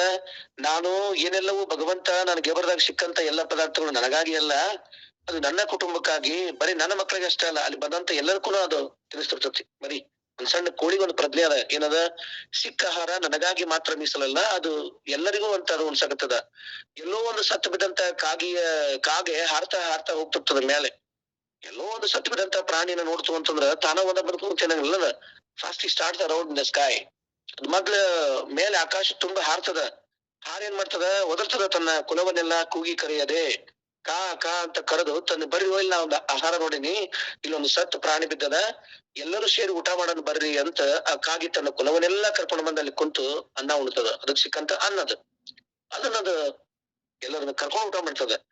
ಮತ್ತ ಆ ಕಾಗೆ ಕೋಳಿಗಳಿಗೆ ಈ ಪ್ರಜ್ಞೆ ಇತ್ತು ಅನ್ನೋದಾಗಿತ್ತಂದ್ರ ಮತ್ ಮರತಿ ಎಲ್ಲವೂ ನನ್ನ ಸ್ವಾರ್ಥಕ್ಕಾಗಿ ಅದ, ಎಲ್ಲವೂ ನನಗಾಗಿ ಅದ. ಕಂಡಪಟ್ಟಿ ಮಾತಾಡ್ತೀವಿ ಬಿಡ್ರ, ಏನು ಕನ್ನಡದಾಗ ವಚನ ಅದಾವ, ಜಗ್ ವಚನ ಹೇಳ್ತೀವಿ, ಕಂಡಪಟ್ಟಿ ಮಾತಾಡ್ತೀವಿ. ಆದ್ರ ಆ ಮನುಷ್ಯ ಜನ್ಮಕ್ಕೆ ಬಂದಾದ್ಮೇಲೆ ಅರಿವಿನ ಸ್ಥಿತಿ ಪ್ರಜ್ಞೆಯಲ್ಲಿ ನಾನು ಮನುಷ್ಯ, ಕೇವಲ ಮನುಷ್ಯನಾಗಿರೋದೆ, ಎಲ್ಲ ಜನಾಂಗವನ್ನ ಅಪ್ಪಡುವಂತ ಭಾವ ನಮ್ಮೊಳಗಿಲ್ಲ ಅಂದ್ರ, ಎಲ್ಲರನ್ನೂ ಪ್ರೀತಿ ಮಾಡುವಂತ ಕೃಪಾದೃಷ್ಟಿ ನಮ್ಮೊಳಗಿಲ್ಲ ಅಂತಂದ್ರ ನೀನ್ ಹೆಂಗ ಅರಿವಿನ ಪ್ರಜ್ಞೆ ಇರ್ತಕ್ಕಂತಹ ಮನುಷ್ಯ ಅನ್ಲಿ ಅನ್ನುವಂತ ಮಾತನ್ನ ಶರಣ ಹೇಳ್ತಾರ. ಅರೆ ಮತ್ ನೀನ್ ಅಂತ ಸಾಮಾನ್ಯ, you are not a common man. ನೀನು ಸಾಮಾನ್ಯ ಮನುಷ್ಯನಲ್ಲ. ನೀನ್ ಯಾರು ಅಂತಂದ್ರ ಶಿವಭಕ್ತನಾಗಿ ಹುಟ್ಟಿ ಅಂಡರ್ಲೈನ್ ಅದನ್ನ ಹೇಳ್ತಾರ ಅವ್ರು. ಯಾವ್ದು ಅಂಡರ್ಲೈನ್ ಅಂದ್ರ ಸಾಕಷ್ಟು ಜನ ಈ ಭೂಮಿ ಮೇಲೆ ಹುಟ್ಟ್ಯಾರ, ಅವ್ರ ಹಿಂದೂ ಸತ್ತಾರ, ಇವತ್ತೂ ಸಾಯ್ತಾರ, ನಾಳೆನೂ ಸಾಯ್ತಾರ. That's not matter. ಅದ್ ಸಬ್ಜೆಕ್ಟ್ ಅಲ್ಲೇ ಇಲ್ಲ ಅಂತಾರ ಶರಣರ. ಶರಣರ ಬದುಕಿನ ಹಾದಿಯೊಳಗ ಯಾವ್ದು ಸಬ್ಜೆಕ್ಟ್ ಅಂದ್ರ, ಯಾವ್ದು ಇಂಪಾರ್ಟೆಂಟ್ ಮ್ಯಾಟರ್ ಅಂದ್ರ, ಯಾವ್ದಕ್ಕ ಅವ್ರ ಮಹತ್ವವನ್ನು ಕೊಡಕತ್ತಾರ ಅಂತಂದ್ರ, ಲೇ ಹುಚ್ಚು ಮನುಷ್ಯನೇ, ಅವ್ರೇನೋ ಅರಿವಿನ ಜನ್ಮಕ್ಕೆ ಬಂದು ಮರೆತು ಬದುಕತ್ತಾರ, ಅವ್ರನ್ನ ಬಿಟ್ಬಿಡು. ಅವ್ರು ತೋಳ್ ನಾವೇನ್ ಮಾಡದ, ಅವ್ರು ಶೈವಿಗಳಾಗ್ಲಿ, ವೀರಶೈವಿಗಳಾಗ್ಲಿ, ಜೈನರಾಗ್ಲಿ, ಯಾರಾಗ್ಲಿ, ಅವ್ರ ತೋಳ್ ನಾವೇನ್ ಮಾಡದ, ನಮ್ಗ ಅದ್ರ ಪ್ರಶ್ನೆನೇ ಬೇಡ ಅಂತಾರ ಶರಣರು. ಹಂಗಾರ ನಿನ್ನ ಪ್ರಶ್ನೆ ಏನಂತಂದ್ರ, ಶಿವಭಕ್ತನಾಗಿ ಹುಟ್ಟಿ ಭಕ್ತಿ ಪಕ್ಷವಿಲ್ಲದಿದ್ದಡೆ ನೀನ್ ತಗೊಂಡ್ ಏನ್ ಮಾಡ್ಬೇಕು ಅಂತ ಹೇಳ್ತಾರ. ಆ ಕಾಗೆ ಕೋಳೆಗಳಿಗಿಂತ ಕರಕಷ್ಟ ಮಾನವನ ಬದುಕು. ನೀನು ಸಾಮಾನ್ಯ ಮಾನವನಲ್ಲ, ನೀನು ಸ್ವಯಂ ಅರಿವಿನ ಜನಕ್ಕೆ ಬಂದು ಅರಿವಿನ ಸ್ಥಿತಿ ಪ್ರಜ್ಞೆ ಅಂತ ಗುರುವಿನ ಮೂಲಕ ದೀಕ್ಷೆಯನ್ನು ಪಡೆದು, ದೀಕ್ಷೆ ಅನ್ನೋದಕ್ಕ ದೊಡ್ಡ ಡೆಪ್ರೇಷನ್, ಮತ್ತ ಅದನ್ನ ಈಗ ಹೇಳಕ್ ಹೋಗಲ್ಲ. ಯಾಕಂದ್ರೆ ನಾನು ಸ್ವಲ್ಪ ಅರ್ಜೆಂಟ್ ಹೋಗೋದದ, ಹಿಂಗಾಗಿ ಮೊದ್ಲ ಮಾತಾಡ್ಬೇಕಂದ್ರೆ ನಾನು ಆಗ್ಲೇ ಮಾತಾಡ್ತಿದ್ರು, ಅದಕ್ಕೆ ಸುಮ್ಮನಾದೆ. ಅಂತಹ ಅರಿವಿನ ಜನ್ಮಕ್ಕೆ ಬಂದ ಅಂತಹ ಸ್ಥಿತಿ ಪ್ರಜ್ಞೆ ಇರುವಂತ ನೀನ ಮತ್ತೆ ಮರಿವು ಅನ್ನೋದಕ್ಕೆ ಜಾರಿ ಶಿವತತ್ವ ಅನ್ನುವಂತ ಲಿಂಗವನ್ನೇ ಹಿಡ್ಕೊಂಡ ಆ ಸ್ವಾನುಭಾವದ ನೆಲೆಯೊಳಗ ವಚನಗಳ ವಿಸ್ತರಣೆಯನ್ನ ಮಾಡಿ ನನ್ನಷ್ಟು ದೊಡ್ಡವರ ಯಾರಿಲ್ಲ ಅಂತ ಹೇಳ್ಕೊಂತ ಕುತ್ಕೊಂಡ, ಮತ್ತ ಅದೇ ಆಶೆ, ಆಮಿಷ, ರೋಷ, ಕೀರ್ತಿ, ಪ್ರತಿಷ್ಠೆ ಒಣ ದಿಮಾಕ್ನೊಳಗ ಕುತ್ಕೊಂಡ್ ಬದುಕಾಕತ್ತಿ ಅಂತಂದ್ರ ನಿನಗೂ ಕೋಳಿ ಕಾಗಿಗೂ ಯಾವ ವ್ಯತ್ಯಾಸನೂ ಇಲ್ಲ. ಹಾಗಾಗಿ ಈ ಅರಿವಿನ ಜನ್ಮಕ್ಕೆ ಬಂದ ನೀನ್ ಪಡ್ಕೊಂಡಂತ ಶಿವತತ್ವ ಅನ್ನೋದು ಒಂದ್ ದಿವಸ ಹಾರಿ ಹೋಗ್ತದ. ಯಾಕಂದ್ರ ನೀನು ಸ್ಥಿತಿ ಪ್ರಜ್ಞೆಯಲ್ಲಿ ಇಲ್ಲ, ನೀನ್ ಅರಿವಿನ ಪೂರ್ಣ ಪ್ರಜ್ಞೆಯಲ್ಲಿ ಇಲ್ಲ. ಅದಕ್ಕೆ ನೀ ಮತ್ತೆ ಮರುವಿಗೆ ಜಾರಿ ಏನಾಗತ್ತೆ ಅಂದ್ರ ಮತ್ ಅದೇ ಹುಚ್ಚು ಭ್ರಮೆ ಒಳಗ ನಾನೇ ಸರ್ವಶ್ರೇಷ್ಠ, ನಾನ ದೊಡ್ಡವ, ನನಗಿಂತ ದೊಡ್ಡವ್ರು ಯಾರು ಇಲ್ಲ, ನಾವು ಶಿವಭಕ್ತರು ಅಂತ ಹೇಳ್ತಿ ಅಂತ ಬಳಕ ನಿನ್ನ ಮನೆಗೆ ಬಂದವ ಯಾರು ಅಂತ ಕೇಳ್ದಾನ, ಅವ ಹಸ್ಕೊಂಡು ಬಂದಾನ ಅಂದ್ರ ಒಂದು ಅನ್ನ ಹಾಕುವಂತ ಭಾವ ಐತಲ್ಲ, ಈ ಕೂಡಲ ಸಂಗಮ ದೇವರು ನಿಮಗೆಲ್ಲಿ ಸಿಕ್ಕ್ರಿ ಅನ್ನುವಂತ ಭಾವ ಆಗ್ಲಿ, ಈ ರಾತ್ರಿ ಬಂದವನು ಕೂಡಲ ಸಂಗಮ ದೇವರಲ್ಲೇ ಮತ್ತಾರು ಅನ್ನುವಂತ ಭಾವ ಆಗ್ಲಿ, ಇದು ನಿಮ್ಮೊಳಗ ಗಟ್ಟಿಗೊಂಡಿಲ್ಲ ಅಂತಂದ್ರ ನೀನ್ ಹಿಡ್ಕೊಂಡಂತ ಲಿಂಗನ ಎಷ್ಟ್ ತಾಸ್ ಪೂಜೆ ಮಾಡಿದ್ರಿ ಏನದ, ಎಷ್ಟು ಇವತ್ತಿ ಹಚ್ಚಿದ್ರಿ ಏನದ, ಎಷ್ಟು ರುದ್ರಾಕ್ಷಿ ಹಾಕಿದ್ರಿ ಏನದ, ಅದ್ರ ಅರಿವಿನ ಪೂರ್ಣ ಪ್ರಜ್ಞೆ ಕ್ರಿಯಾರೂಪದಲ್ಲಿ ಹೊರಗೆ ಬರ್ಲಿಲ್ಲ ಅಂದ್ರ ಕಾಣುವ ಜಗವೆಲ್ಲಾ ಜಂಗಮ ಅಂತ ಹೇಳಕತ್ತೀವಿ ಅಂದ್ ಬಳಕ, ಪ್ರತಿ ಚರಾಚರ ವಸ್ತುವಿನಲ್ಲೂ ದೇವರನ್ನ ಕಾಣು ಅಂತ ಹೇಳಕತ್ತೀವಿ ಅಂದ್ ಬಳಕ, ನಮ್ಮೊಳಗ ನಾವು ಚರಾಚರ ವಸ್ತುಗಳೇ ಅಖಂಡ ಪರ ಶಿವಮೂರ್ತಿ ಅಂದಾದ್ಮೇಲೆ ನಾವು ಶಿವಭಕ್ತನವ್ರು ಹೆಂಗಿರ್ಬೇಕು ಅಂತಂದ್ರ, ನಮ್ಮ ಮನೆಗೆ 6 ತಾಸು ರಾತ್ರಿ ಯಾರ ಬಂದಾರಂದ್ರೂ ಆತನಲ್ಲಿ ಸದೈವ ಪ್ರೇಮ. ನಮ್ಗೆ ಏನ್ ದೊಡ್ಡ ರೋಗ ಬಂದ್ಬಿಟ್ಟಂದ್ರ ನಾವ್ ಹೇಳೋದಂದ್ರ ಬರೀ ಹೇಳಕ್ಕಷ್ಟ ಮೀಸಲ್, ನಾವ್ ಯಾರು ಮಾಡಾಕೇನು ಇಲ್ಲೇ ಇಲ್ಲ. ನಾವ್ ಚಲೋ ಓದಿ ಹೇಳಾಕತ್ತೀವಿ ಅಂದ್ರ I am the supreme, you know that, I am the boss, ನನಗ ಏನನ್ನು ಕೂಡ ಒಳ್ಳೆ ಕೆಲಸ ಮಾಡಕ್ ರೈಟ್ಸ್ ಇಲ್ಲ, ನಾ ಏನಾದ್ರು ಬರೀ ಹೇಳ್ತೀನಿ ಅಂತ. ಮಾಡಾಕ ಕ್ರಿಯಾರೂಪದಲ್ಲಿ ಏನೂ ಇಲ್ಲ ನಮ್ಮ ಹತ್ರ, ಬರೀ ಹೇಳೋದು. ಇದನ್ನ ಶರಣರು ಎಂದು ಒಪ್ಪಂಗಲ್ಲ. ಶರಣರು ಮಾತಿಗಿಂತ ಕೃತಿ ಬಹಳ ಮಹತ್ವವನ್ನು ಕೊಟ್ಟವರು, ನಡೆಗಿಂತ ನುಡಿ ಬಹಳ ಮಹತ್ವವನ್ನು ಕೊಟ್ಟವರು. ಹಾಗಾಗಿ ಬ್ರಹ್ಮ ವಿಷ್ಣು ಮಹೇಶ್ವರ ಕಾಲದ ಕಟ್ಟಳೆಗೆ ಒಳಗಾದ ಎಂದರೆ ಇವರು ಏನಾದ್ರು ಅಂತಂದ್ರ ನುಡಿದು ಶಬ್ದ ಶ್ರುತಿಗಳಾಗಿ ಶಬ್ದ ಕಂಜಿ ತಮ್ಮ ಪದವಿಯನ್ನೇ ಕಳೆದುಕೊಂಡು ಓಡುತ್ತಿಪ್ಪ ಶಿವ, ಓಡುತ್ತಿಪ್ಪ ಬ್ರಹ್ಮ, ಓಡುತ್ತಿಪ್ಪ ವಿಷ್ಣು ಕಾಲದ ಕಟ್ಟಳೆಗೆ ಒಳಗಾದ ಕಾರಣ ನಾ ಇವ್ರನ್ನ ದೊಡ್ಡವರು ಅಂತ ಎಂದು ಪೂಜೆ ಮಾಡಂಗಿಲ್ಲ ಅಂತ ಹೇಳ್ತಾರ. It's a fact. ಅದನ್ನ ಅಂಡರ್ಲೈನ್ ಹೇಳ್ತಾರ ಬಸವ ತಂದೆ. ಹಾಗಾಗಿ ನೀನು ಸಾಮಾನ್ಯನಲ್ಲ, ಅವರನ್ನು ಮೀರಿದ ವಸ್ತು ನೀನು. ಯಾರು ನೀನು? ಶಿವಭಕ್ತ ಅನ್ನುವಂತ ಮನುಷ್ಯ ಇದೆಯಲ್ಲ, ಅಂಗದ ಮೇಲೆ ಲಿಂಗವನ್ನ ಕಟ್ಕೊಂಡಾವ, ಸದ್ಗುರುವಿನ ಮೂಲಕ ದೀಕ್ಷೆಯನ್ನ ಪಡ್ಕೊಂಡಾವ, ದೀಕ್ಷಾರೂಪಿಯಾಗಿ ಸದೈವ ಕ್ರಿಯಾ ಸ್ವಾನುಭಾವಿಯಾಗಿ ಮನುಷ್ಯನೇ.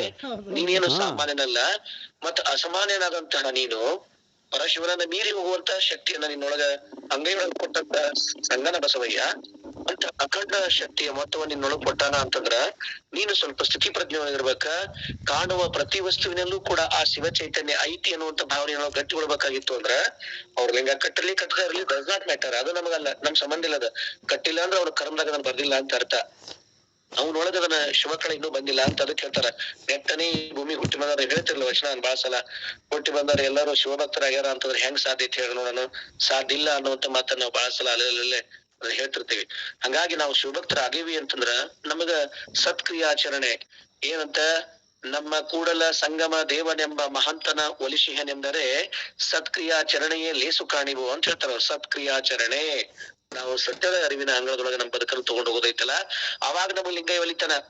ನಾವು ಮಾಡೋದೆಲ್ಲ ಅನಾಚಾರ, ಹೇಳೋದೆಲ್ಲ ವೇದಾಂತ, ತಿನ್ನೋದು ಬದ್ನಿಕಾಯಿ ಆಗಿತ್ತಂದ್ರ ಯಾವ ಕಾಲಕ್ಕೂ ಬಸವ ತಂದೆ ನಮ್ಗೆ ಒಲಿಕ್ ಸಾಧ್ಯ ಇಲ್ಲ. ಯಾಕಂದ್ರೆ that is not like that English literature or Sanskrit literature or another literature. It's a ಕನ್ನಡದ ಧರ್ಮ, ಕನ್ನಡಿಗರಾಗಿ ಹುಟ್ಟಿದ ಧರ್ಮ. ಪ್ರತಿಯೊಬ್ಬ ಮನುಷ್ಯನು ಕೂಡ ಓದಿ ಅರಿತು ಅನುಭವಿಸಬೇಕಾದಂತ ವಚನಗಳು ಕನ್ನಡದಾಗೆ ಇರೋದ್ರಿಂದ ಅದ್ರ ಹೇಳೋದೇನ್ ದೊಡ್ಡ ಗದ್ದ ಅಲ್ಲ. ಲಕ್ಷ ಮಂದಿ ನಾವು ಹೇಳ್ತೀವಿ, ನೀವು ಹೇಳ್ತೀವಿ. ಆದ್ರ ಅನುಕರಣೆ, ಆಚರಣೆ, ಸ್ವಾನುಭಾವ ಇಲ್ಲ ಅಂತಂದ್ರ ಆತ ಲಿಂಗ ಕಟ್ಟಿದ್ರೂ ಉಪಯೋಗ ಇಲ್ಲ, ವಿಭೂತಿ ಹಚ್ಚಿದ್ರೂ ಉಪಯೋಗ ಇಲ್ಲ, ಏನ್ ಮಾಡಿದ್ರು ಉಪಯೋಗ ಇಲ್ಲ. ಹಂಗಂತೇಳಿ ಇವನ್ನೆಲ್ಲವನ್ನ ಬಿಟ್ಟು ಸಾತ್ವಿಕ ಗುಣದೊಳಗ ಹೊಂಟವ ಬಹಳಷ್ಟು ಮಂದಿ ಭೂಮಿಲಿ ಅವರ. Like that APJ Abdul Kalam, doctor Sarvepalli Radhakrishnan, ಇವರೇನ್ ಇವತ್ತು ಶಿಕ್ಷಕರ ಬಗ್ಗೆ ಮಾತಾಡಿದ್ರಲ್ಲ ಗುರುಗಳು, ಅವರೆಲ್ಲ ಮಾತಾಡುವಾಗ ನಾನು ಓದಿದ ಪ್ರಕಾರ when I read the history, ನಾನು ಇತಿಹಾಸ ಓದಂಗ ಡಾಕ್ಟರ್ ಸರ್ವಪಲ್ಲಿ ರಾಧಾಕೃಷ್ಣನ್ಗಿಂತ ಶ್ರೇಷ್ಠವಾದರಿದ್ರು. ಇನ್ನು ನಮ್ಮ ದೇಶಕ್ಕೆ ಸಂವಿಧಾನ ಬರೆದಂತ ಡಾಕ್ಟರ್ ಬಾಬಾ ಸಾಹೇಬ್ ಭೀಮ್ರಾವ್ ಅಂಬೇಡ್ಕರ್ ಅವತ್ತಿನ ಕಾಲಕ್ಕೆ ಎಂತ ದೊಡ್ಡ ಜ್ಞಾನಿ ಅಂತಂದ್ರ nobody calculate by doctor Baba Saheb Bhimrao Ambedkar. It's very broad ಅಂತ ಅಖಂಡ ಜ್ಞಾನವನ್ನ ಸಂಪಾದನೆ ಮಾಡದಂತ ಅಂಬೇಡ್ಕರ್ ದಿನ ಅವರನ್ನ ಶಿಕ್ಷಕ ದಿನಾಚರಣೆ ಮಾಡ್ಬೋದಾಗಿತ್ತಲ್ಲ. I know that was not teach in the classroom, but ಇಡೀ ಜಗತ್ತಿಗೆ ಒಪ್ಪುವಂತ ದೊಡ್ಡ ಸಂವಿಧಾನ ಕೊಟ್ಟಲ್ಲ. That a great teacher. ಇವೆಲ್ಲವನ್ನ ಯಾಕ ಅವ್ರಿಗೆ ರಾಷ್ಟ್ರಪತಿ ಹುದ್ದೆನೂ ಕೊಡಕ್ಕಾಗಿಲ್ಲ, ನಮ್ ಕಡೆ ಏನೂ ಕೊಡಕ್ಕಾಗಿಲ್ಲ. ಯಾಕಂದ್ರ ನನ್ ತಲೆ ತುಂಬಿದಂತ ಕೆಟ್ಟ ಹೊಲಸು ವಿಚಾರಧಾರೆಗಳು. ನಾನು ದೊಡ್ಡದೊಡ್ದು ಮಾತಾಡಕತ್ತೇನೆ ಹೊರತು ನನ್ ತಲೆಗೆ ಏನ್ ತುಂಬಿತ್ತು ಅಂದ್ರ, ಇಷ್ಟು ದೊಡ್ಡ ದೇಶಕ್ಕ ಅಷ್ಟು ದೊಡ್ಡ ಗಜಗಾತ್ರದ ಸಂವಿಧಾನ ಕೊಡುವಂತ ಒಬ್ಬ ಪುಣ್ಯಾತ್ಮ ದಲಿತ ಅನ್ನುವಂತ ಕೆಟ್ಟ ಕಿರುರಿವೆ ನಮ್ಮೊಳಗ್ ಕಾಣಕತ್ತಿತ್ತು. ಅದಕ್ಕ ಅವ್ರಿಗೆ ಯಾವ ಪದವಿನೂ ಕೊಡಕ್ ನಾವು ಮನ್ಸ್ ಮಾಡ್ಲೇ ಇಲ್ಲ. ಅವ್ರು ಎಷ್ಟು ಅರ್ಹರು ಅಂತಂದ್ರ ಯಾವ ನೆಹರು ಅವನ್ನೆಲ್ಲ ಹುಚ್ಚ. ಅವ್ರಪ್ಪನಂಗ ಜ್ಞಾನ ಎಲ್ಲವನ್ನ ಇಟ್ಕೊಂಡಂತನು ಡಾಕ್ಟರ್ ಬಾಬಾ ಸಾಹೇಬ್ ಭೀಮ್ರಾವ್ ಅಂಬೇಡ್ಕರ್ ಅವ್ರನ್ನ ಪ್ರೆಸೆಂಟ್ ಮಾಡ್ಬೇಕಾಗಿತ್ತು. ಯಾಕೆ ಮಾಡ್ಲಿಲ್ಲ ಅಂದ್ರ ಅದೇ ಹುಚ್ಚು ಜಾತಿಯ ನಶೆ. ವಿಪರೀತ ಮಾತಾಡ್ತೀವಿ, ಅದ್ರ ಒಳಗೆ ಏನ್ ತುಂಬೈತಿ? ಮತ್ ಅದೇ ಹುಚ್ಚುತನ ತುಂಬೈತಿ. ಯಾರ್ಯಾರು ದೋಷತೆಯಿಂದ ಕೂಡ್ಯಾರೋ ನೆನ್ಪಿರ್ಲಿ. ಮರಣ ಅಂದ್ರ ಸಾಕ್ರೆಟಿಸ್ ಬಾಳ ಚಂದ ಹೇಳ್ತಾನ, ಅಜ್ಞಾನವೇ ಮರಣ, ಮರಣವೇ ಆತನ ದೌರ್ಬಲ್ಯ, ಜ್ಞಾನವೇ ಜೀವನ, ಜೀವನವೇ ಏನ್ ಹೇಳ್ತಾನ ಅಂತಂದ್ರ ಜನನ ಅಂತ ಕರಿತಾನ ಅವನು. ಸಾಕ್ರೆಟಿಸ್ನ ಪ್ರಕಾರ ಜ್ಞಾನವೇ ಜೀವನ, ಜ್ಞಾನವೇ ಜೀವನ, ಆ ಜ್ಞಾನಭರಿತ ಜೀವನವೇ ಸಾಧನೆ ಅಂತ ಹೇಳ್ತಾನ. ಮತ್ ಹೇಳ್ತಾನ ಅಜ್ಞಾನವೇ ಆತನ ದೌರ್ಬಲ್ಯ, ದೌರ್ಬಲ್ಯವೇ ಆತನ ಮರಣ ಅಂತ ಹೇಳ್ತಾನ. ಇದನ್ನೆಲ್ಲವನ್ನ ನಿಧ ಸಿದ್ಧಾಂತವನ್ನ ಬಸವ ತಂದೆ ಕೊಟ್ಟಾರ ಅಂತಂದ್ರ ಯಾಕೆ ನಾವ್ ವಿಭೂತಿ ಹಚ್ಚಬಾರ್ದು, ಯಾಕೆ ನಾವ್ ಆಚಾರವಂತರಾಗ್ಬಾರ್ದು, ಯಾಕ ಲಿಂಗಕ್ಕೆ ಸಂಬಂಧರಾಗ್ಬಾರ್ದು? ಇವರೆಲ್ಲರೂ ಮನುಷ್ಯರಾಗಿ ಹುಟ್ಟಿ ಮನುಷ್ಯ ಧರ್ಮದಲ್ಲಿದ್ದು ಮಾನವೀಯ ಮೌಲ್ಯದೊಳಗ ಪ್ರತಿಯೊಬ್ಬ ಮನುಷ್ಯನು ಬದುಕಕತ್ತಾನ. ಅದು ಇಲ್ಲಿ ಮ್ಯಾಟರ್ ಅಲ್ಲ. ಶರಣ ಧರ್ಮದಾಗ ಮ್ಯಾಟರ್ ಏನು ಅಂತಂದ್ರ, ಸಬ್ಜೆಕ್ಟ್ ಏನು ಅಂತಂದ್ರ, ಇಲ್ಲಿ ಏನ್ ಇಂಪಾರ್ಟೆಂಟ್ ಥಿಂಗ್ಸ್ ಅಂದ್ರೆ ಈ ಸಿದ್ಧಾಂತದೊಳಗ, ಈ ಸಿದ್ಧಾಂತದೊಳಗ ಅತ್ಯಂತ ಅತ್ಯಂತ ಅತ್ಯಂತ ಕಟ್ಟ ಕಡೆಯ ಕೆಟ್ಟ ಗಯ್ಯಾಳಿ ಅನ್ನೋ ವ್ಯಕ್ತಿ ಹೆಣ್ಮಗಳಾಗಿರ್ಲಿ, ಅತ್ಯಂತ ಅತ್ಯಂತ ಅತ್ಯಂತ ಸುಳ್ಳ ಭಂಡ ಡಕೋರ ದಗಲಬಾಜಿ ಅನ್ನುವಂತ ಮನುಷ್ಯನಾಗ್ಲಿ, ಅವನನ್ನು ಕೂಡ ಶಿವತತ್ವದ ಬೋಧೆ ಕಡೆ ಕರ್ಕೊಂಡ್ಬಂದು ಸ್ವಯಂ ಅವನನ್ನು ಶಿವನನ್ನಾಗಿ ಮಾಡುವಂತ ಪ್ರಪಂಚದ ಯಾವ್ದಾದ್ರು ಒಂದು ಯೋಗ ಅಂತಿದ್ರ ಅದು ನಿಮ್ಮ ಲಿಂಗಾಯತ ಧರ್ಮ, ಅದು ನಿಮ್ಮ ಬಸವ ಧರ್ಮ. ಅದು ಯಾಕ ಯೂನಿವರ್ಸಲ್ ಬಾಸ್ ಬಸವೇಶ್ವರ ಅಂದ್ರ ಇಲ್ಲಿ ದೊಡ್ಡವರಾಗ್ತಾರ ಬಸವಣ್ಣವ್ರು. ಜಗತ್ತಿನ ಸಿದ್ಧಾಂತಗಳು ಎತ್ತ ಹುಟ್ಟಿ ಏನೇನ ಹೊಗಳ್ಕೊಂಡು ಏನ ತಿಳ್ಕೊಂಡ್ರು ಕೂಡ ಕಟ್ಟ ಕಡೆಯ ವ್ಯಕ್ತಿನ ಹಿಡ್ಕೊಂಡು ಶ್ರೇಷ್ಠ ಅನ್ನುವಂತವ್ರು ಕೂಡ ಅವ್ರಿರ್ತಕ್ಕಂಥ ಗುಣದೋಷಗಳನ್ನ ಕಿತ್ತು ಹಾಕಿ, like that Brahma, Vishnu, Maheshwara. What is the mean? ಇದು ನಿಜವಾದ ಇದನ್ನ ಹೆಂಗ್ ಮಾಡೋದು ವಚನ ಅಂತಂದ್ರ ಇದು ಎಲ್ಲಿ ಪುಸ್ತಕದಾಗ ಇರಂಗಿಲ್ಲ. ಇದನ್ನ ಹೆಂಗ್ ಡಿವೈಡ್ ಮಾಡ್ಕೊಳ್ಳೋದು ಅಂತಂದ್ರ Brahma means I am the supreme ಅನ್ನುವಂತ egoism. You can see Vishnu ಅಂತಂದ್ರೆ ನಾನು ಅತ್ಯಂತ ಪ್ರಭಾವಶಾಲಿ, ನಾ ಮಾಡಿದ ಎಲ್ಲರಿಗೂ ಆಗ್ತತಿ, ಐ ಆಮ್ ದ ಸುಪ್ರೀಂ ಅನ್ನುವಂತ ನಿನ್ ತೋಳಬಲವನ್ನು ಹುಚ್ಚುತ್ರ ಎಲ್ಲರ ಪ್ರದರ್ಶನ ಮಾಡಬೇಡ ಅಂತ. ಶಿವ ಅಂತಂದ್ರೆ ನಾನು ಶಕ್ತಿಶಾಲಿ, ಪ್ರಭಾವಶಾಲಿ, ನನ್ನಂತ ಜ್ಞಾನಿ ಯಾರು ಇಲ್ಲ ಅನ್ನುವಂತ ಅಹಂಕಾರದ ಮೊತ್ತಕ್ಕೆ ಒಳಗಾಗುವಂತ ಮಹಾನ್ ಗರ್ವಿ. ಇವು Brahma Vishnu Maheshwara. If you don't go to in the like that Shivapurana, Mahabharata, Ramayana, ಇಲ್ಲಿ ಶರಣ ಹೇಳುವಂತದ್ದು ಏನು ಅಂತಂದ್ರ, ನೀನು ನಿನ್ನೊಳಗ ಆ ಸ್ಥಿತಿಯಲ್ಲಿ ಕುತ್ಕೊಂಡ ಆಯಾ ಅಹಂಕಾರಕ್ಕೆ ಒಳಗಾಗಿರ್ತಿದಿ. ಯು ಕ್ಯಾನ್ ನಿನ್ನೊಳಗ ಒಂದ್ಸಲ ಇಳಿ, ಇವ್ ಗೊತ್ತಾಗುತ್ತೆ ನಿನಗ. ಅವಾಗ ನೀನ್ ಏನು ಅಂತ ನಿನ್ಗೆ ಅರಿವಾಗ್ತತಿ. ಹಂಗ ಅತ್ಯಂತ ಅಜ್ಞಾನದ ಕೂಪರ ಟಾವಿನಲ್ಲಿ ಬಿದ್ದಂತ ಮನುಷ್ಯನ ಹಿಡ್ಕೊಂಡು ಸ್ವಯಂ ಸ್ವಾನುಭಾವದ ಮೂಲಕ ನಿಂತಿರುವಂತಹ ಪ್ರತಿಯೊಬ್ಬ ವ್ಯಕ್ತಿ ಕೂಡ ಅಲ್ಲಲ್ಲಿ ಅಹಂಕಾರಕ್ಕೊಳಗಾಗ್ತಿರ್ತಾನ.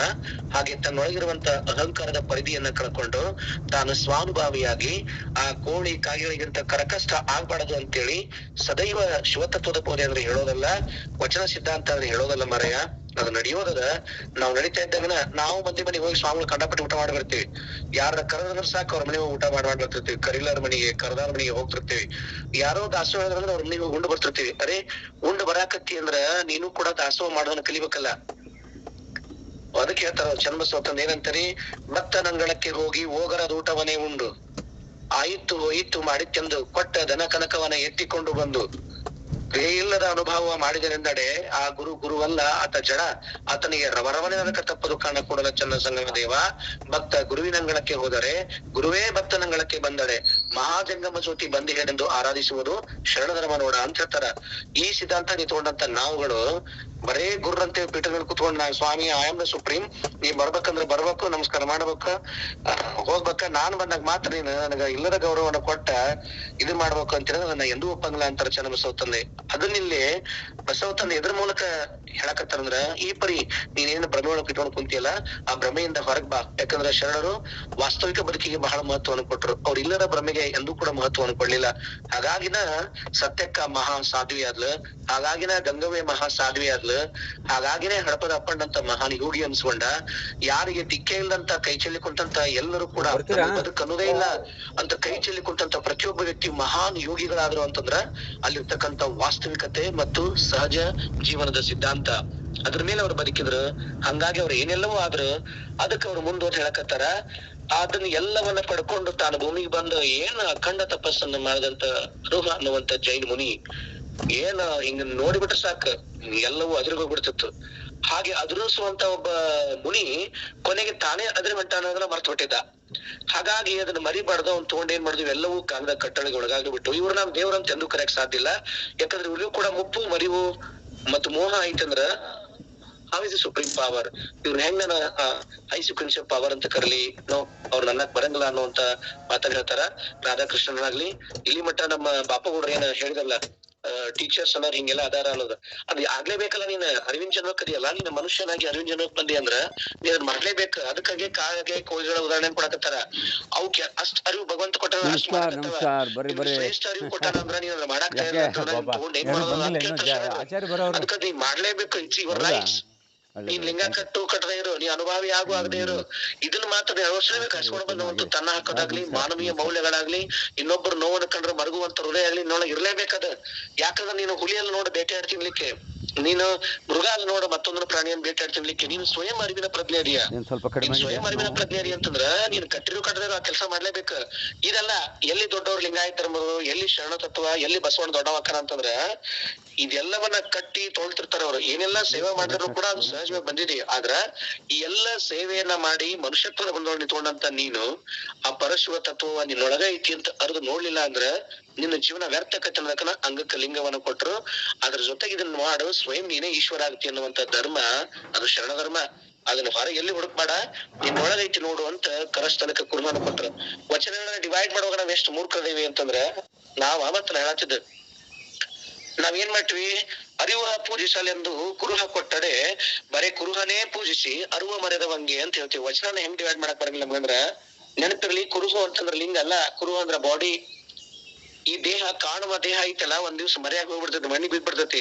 ಇದು ಒಂದ್ ದಿವ್ಸ ಇಲ್ಲಾರ್ದಂಗ ಕತಿ. ಇಂತಹ ಕುರುಹು ಈ ಕುರಿನೊಳಗ ಒಂದ್ ಅರುವದ ಅದ್ ಯಾವ್ದು ಅಂದ್ರ ಪರಶಿವ ತತ್ವದ ಒಂದ್ ಅಂಶ. ಅಂತಹ ಪರಶಿವ ತತ್ವ ಅನ್ನುವಂತ ಒಂದ್ ಅಂಶ ತೂರುವಂತ ಕುರುವಿನಿಂದ ಹೋಗ್ಬಿಡ್ತದ. ಅದು ಹೋಗೋಕಿನ ಮೊದ್ಲ ಇನ್ನೊಂದು ಯಥಾರ್ಥ ರೂಪ ಅನ್ನುವಂತ ಲಿಂಗವನ್ನ ಅಂಗಕ್ ಕೊಟ್ಟದ. ಅವೆರಡಕ್ಕೂ ಸಂಬಂಧ ಮಾಡಿ ನೀನು ಸ್ವಾನುಭಾವಿ ಆಗುವಂತ ನಾ ಹೇಳಕತ್ತೀನಿ. ನೀ ಅದಾಗ್ದನ ಏನೋ ಅಕ್ಕಿ ಅಂತ ಬಳಕ ನಿನ್ನ ಬುದ್ಧಿಗೆ ಏನ್ ಹೇಳಿ ಅಂತ ಹೇಳ್ತಾರ ಶರಣರು. ಅದಕ್ಕ ಬರೀ ಕುರುಹ ಪೂಜಿಸುವ ಹೆಡ್ಡಗಳು ಅಂದಾಗ ಈ ಲಿಂಗ ಕಡೋರ್ ಎಲ್ಲರೂ ಖುಷಿ ಆಗ್ಬಿಡ್ತೀಗ. ಶರಣರು ಹೇಳೋದಲ್ರಿ ಅದೇನು ಬರೀ ಕುರುಹದ, ಅದನ್ನ ಪೂಜೆ ಮಾಡಿ ಮಾರಯ್ಯ ಕುರುಹ ಅಂದ್ರ ನೀನದಿಯೋ, ನೀನ್ ಒಂದ್ ದಿವ್ಸ ಬಿದ್ದು ಹೋಗ್ತೀಯ, ನಿನ್ನ ಆವಿಶಕ್ತಿ ಹೋಗ್ತದ. ಲಿಂಗ ಅನ್ನೋದು ಸರ್ವವ್ಯಾಪಿ, ಲಿಂಗ ಅನ್ನೋದು ಪರಶಿವಮೂರ್ತಿ, ಲಿಂಗ ಅನ್ನೋದು ಪರಾತ್ಪರ.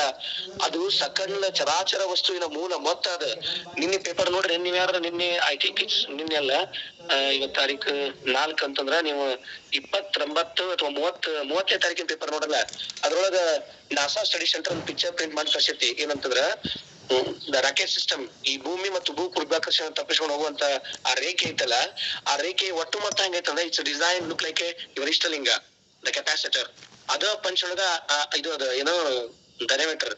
ಆ ಡಯಾಮೀಟರ್ ರೂಪದಲ್ಲೇ ನಿನ್ ಒಳಗ ಆತ್ಮಶಕ್ತಿ ಐತಿ. ಅದ್ರ ರೂಪಲ್ಲೇ ಲಿಂಗಕ್ಕ, ನಿಮ್ ಅಂಗಕ್ಕ ಲಿಂಗ ಕೊಟ್ಟಾನ ಬಸವಣ್ಣ ಅಂತಂದ್ರ ಅದು ಕೇವಲ ಕುರುಹಲ್ಲ, ಸುಪ್ರೀಂ ಅಂತ ಏನ್ ಕರಿತೀವಲ್ಲ, ಅದ ಗ್ರಾವಿಟಿ ಅಂತ ಏನ್ ಕರಿತೀವಲ್ಲ, ಎಲ್ಲವನ್ನ ಆಕರ್ಷಣೆ ಮಾಡುವಂತ ಕೇಂದ್ರ ಬಿಂದುವನ್ನ ತಕ್ಷಣ ಕೂಡ ಹೆಂಗೈತಿ ಅಂತಂದ್ರ ಬ್ರಹ್ಮಾಂಡದೊಳಗ ಅದು ಕೂಡ ಇಷ್ಟಲಿಂಗದ ಶೇಪ್ ಅಲ್ಲಿ ಅದ. ನಿನ್ನೆ ಡಿಸೈನ್ ಸಮೇತ ಕೊಟ್ರ ನೋಡ್ರಿ, ಪೇಪರ್ನ ಓದ್ರಲ್ಲ ಉದಯವಾಣಿಯಾಗ. ಸೊ ಇದ್ರ ಅರ್ಥ ಏನಂತಂದ್ರ ಪ್ರಪಂಚದ ಎಲ್ಲ ವಿಜ್ಞಾನ ತಿಳಿಯೇ ಇರತಕ್ಕಂತ ಅಖಂಡ ಶಕ್ತಿ ಬಸವಣ್ಣನ ಇತ್ತು, ಅಪ್ಪ ಬಸವ ತಂದೆಗೆ. ಅದಕ್ಕಾಗಿ ಲಿಂಗವನ್ನ ಕೊಟ್ಟರು. ಅದು ಬರೀ ಕುರುಹಲ್ಲೋ ಮಾರಾಯ, ಅದು ನಿನ್ನ ಯಥಾರ್ಥ ದಿವ್ಯ ದರ್ಶನ. ಅದನ್ನ ನೋಡಾಕಾಗ್ಲಿಕ್ಕೆ ನಾವೇನ್ ಮಾಡಾಕತ್ತೀವಿ ಅಂತಂದ್ರ ಈ ಕುರುಹ ಪೂಜಿಸುವ ಹೆಡ್ಡರುಗಳ. ಯಾ ಕುರುಹ? ಅಹಂ ಬ್ರಹ್ಮಾಸ್ಮಿ ಅನ್ನುವಂತ ಜಗತ್ತಿ ಭೂಮಿ ಮೇಲಿತ್ತು. ಈ ದೇಹನೇ ದೊಡ್ಡದು ಅಂತೇಳಿ ಬರೀ ದೇಹದ ಭಾವಕ್ಕೆ ನಿಂತ್ಕೊಂಡು ಜೀವ ಭಾವವನ್ನ ಮೀರಿ ಶಿವಭಾವವನ್ನ ಮುಟ್ಟದನ. ಇದಂ ಸತ್ಯಂ ಅಂತ ಒದ್ದಾಡುವಂತ ಜೀವ ಒಂದಿತ್ತ. ಅವ್ರಿಗೆ ಹೇಳಕತ್ತಾರ ಅವ್ರು, ಅದನ್ನಲ್ಲೇ ಇದತ್ ಪೂಜೆ ಮಾಡೋ ಅಂತ ಹೇಳಿ. ನಾವ್ ಅದನ್ನ ಓದಾಕಾಗಲಿಲ್ಲ ಸರಿಯಾಗಿ. ಹಿಂಗಾಗಿ ನಾವು ಮತ್ತೆ ಎಲ್ಗೋ ತಗೊಂಡು ಹೋಗ್ಬಿಟ್ವಿ. ಹಂಗ್ ತಗೊಂಡು ಹೋಗುದಲ್ಲ. ತನ್ಮೂಲಕ ವಚನದೊಳಗ ಅವ್ರು ಏನ್ ಹೇಳ್ತಾರ ಅಂತಂದ್ರ, ಇವರೆಲ್ಲರೂ ಯೋನಿಜರೆಂಬುದು ತ್ರೈಜಗವೆಲ್ಲ ಬಲ್ಲರು. ಏನಿ ಬ್ರಹ್ಮ ವಿಷ್ಣು ಮಹೇಶ್ವರ ಅರುಹ ಅನ್ನುವಂತರಲ್ಲ, ಇವರೆಲ್ಲರೂ ಏನ್ ಮಾಡ್ಬಿಟ್ರು ಅಂತಂದ್ರ ಯೋನಿ ಸಂಬಂಧರಾಗಿ, ಅಂದ್ರ ಯಾವುದು ರೂಪವನ್ನ ಧಾರಣೆ ಮಾಡ್ಕೊಂಡು ಭೂಮಿಗೆ ಬರ್ತದೋ ಅದು ಎದ್ರಾಗಿಂದ ಬರ್ಲಿ, ತತ್ತಿಯಿಂದ ಬರ್ಲಿ, ಬೆವರಿಂದ ಬರ್ಲಿ, ಬೀಜದಿಂದ ಬರ್ಲಿ, ಎದ್ರಾಗಿಂದ ಬರ್ಲಿ, ಒಟ್ಟು ತೋರ್ತತಿ ಅಂತಂದ್ರ ಒಂದ್ ದಿವ್ಸ ಅಡಗ್ತತಿ ಅಂತ ಅರ್ಥ. ಅದೊಂದು ಸತ್ತು ಹೋಗ್ತತಿ ಅಂತ ಅರ್ಥ. ಮತ್ತ ತೋರಿ ಸತ್ತು ಹೋಗುವಂತದ್ದು ದೇವರ ಹೆಂಗ್ ಸಾಧ್ಯ ಐತಿ? ನಾನು ಅವ್ರನ್ನ ದೇವ್ರು ಅಂತ ಕರೆಯಕ ಒಲ್ಲೆ, ಅವ್ರನ್ನ ಪೂಜೆ ಮಾಡಂಗಿಲ್ಲ ಅಂತ ಹೇಳ್ತಾರ. ಉತ್ಪತ್ತಿ ಸ್ಥಿತಿ ಪ್ರಳಯಕ್ಕೆ ಹೊರಗಾದ.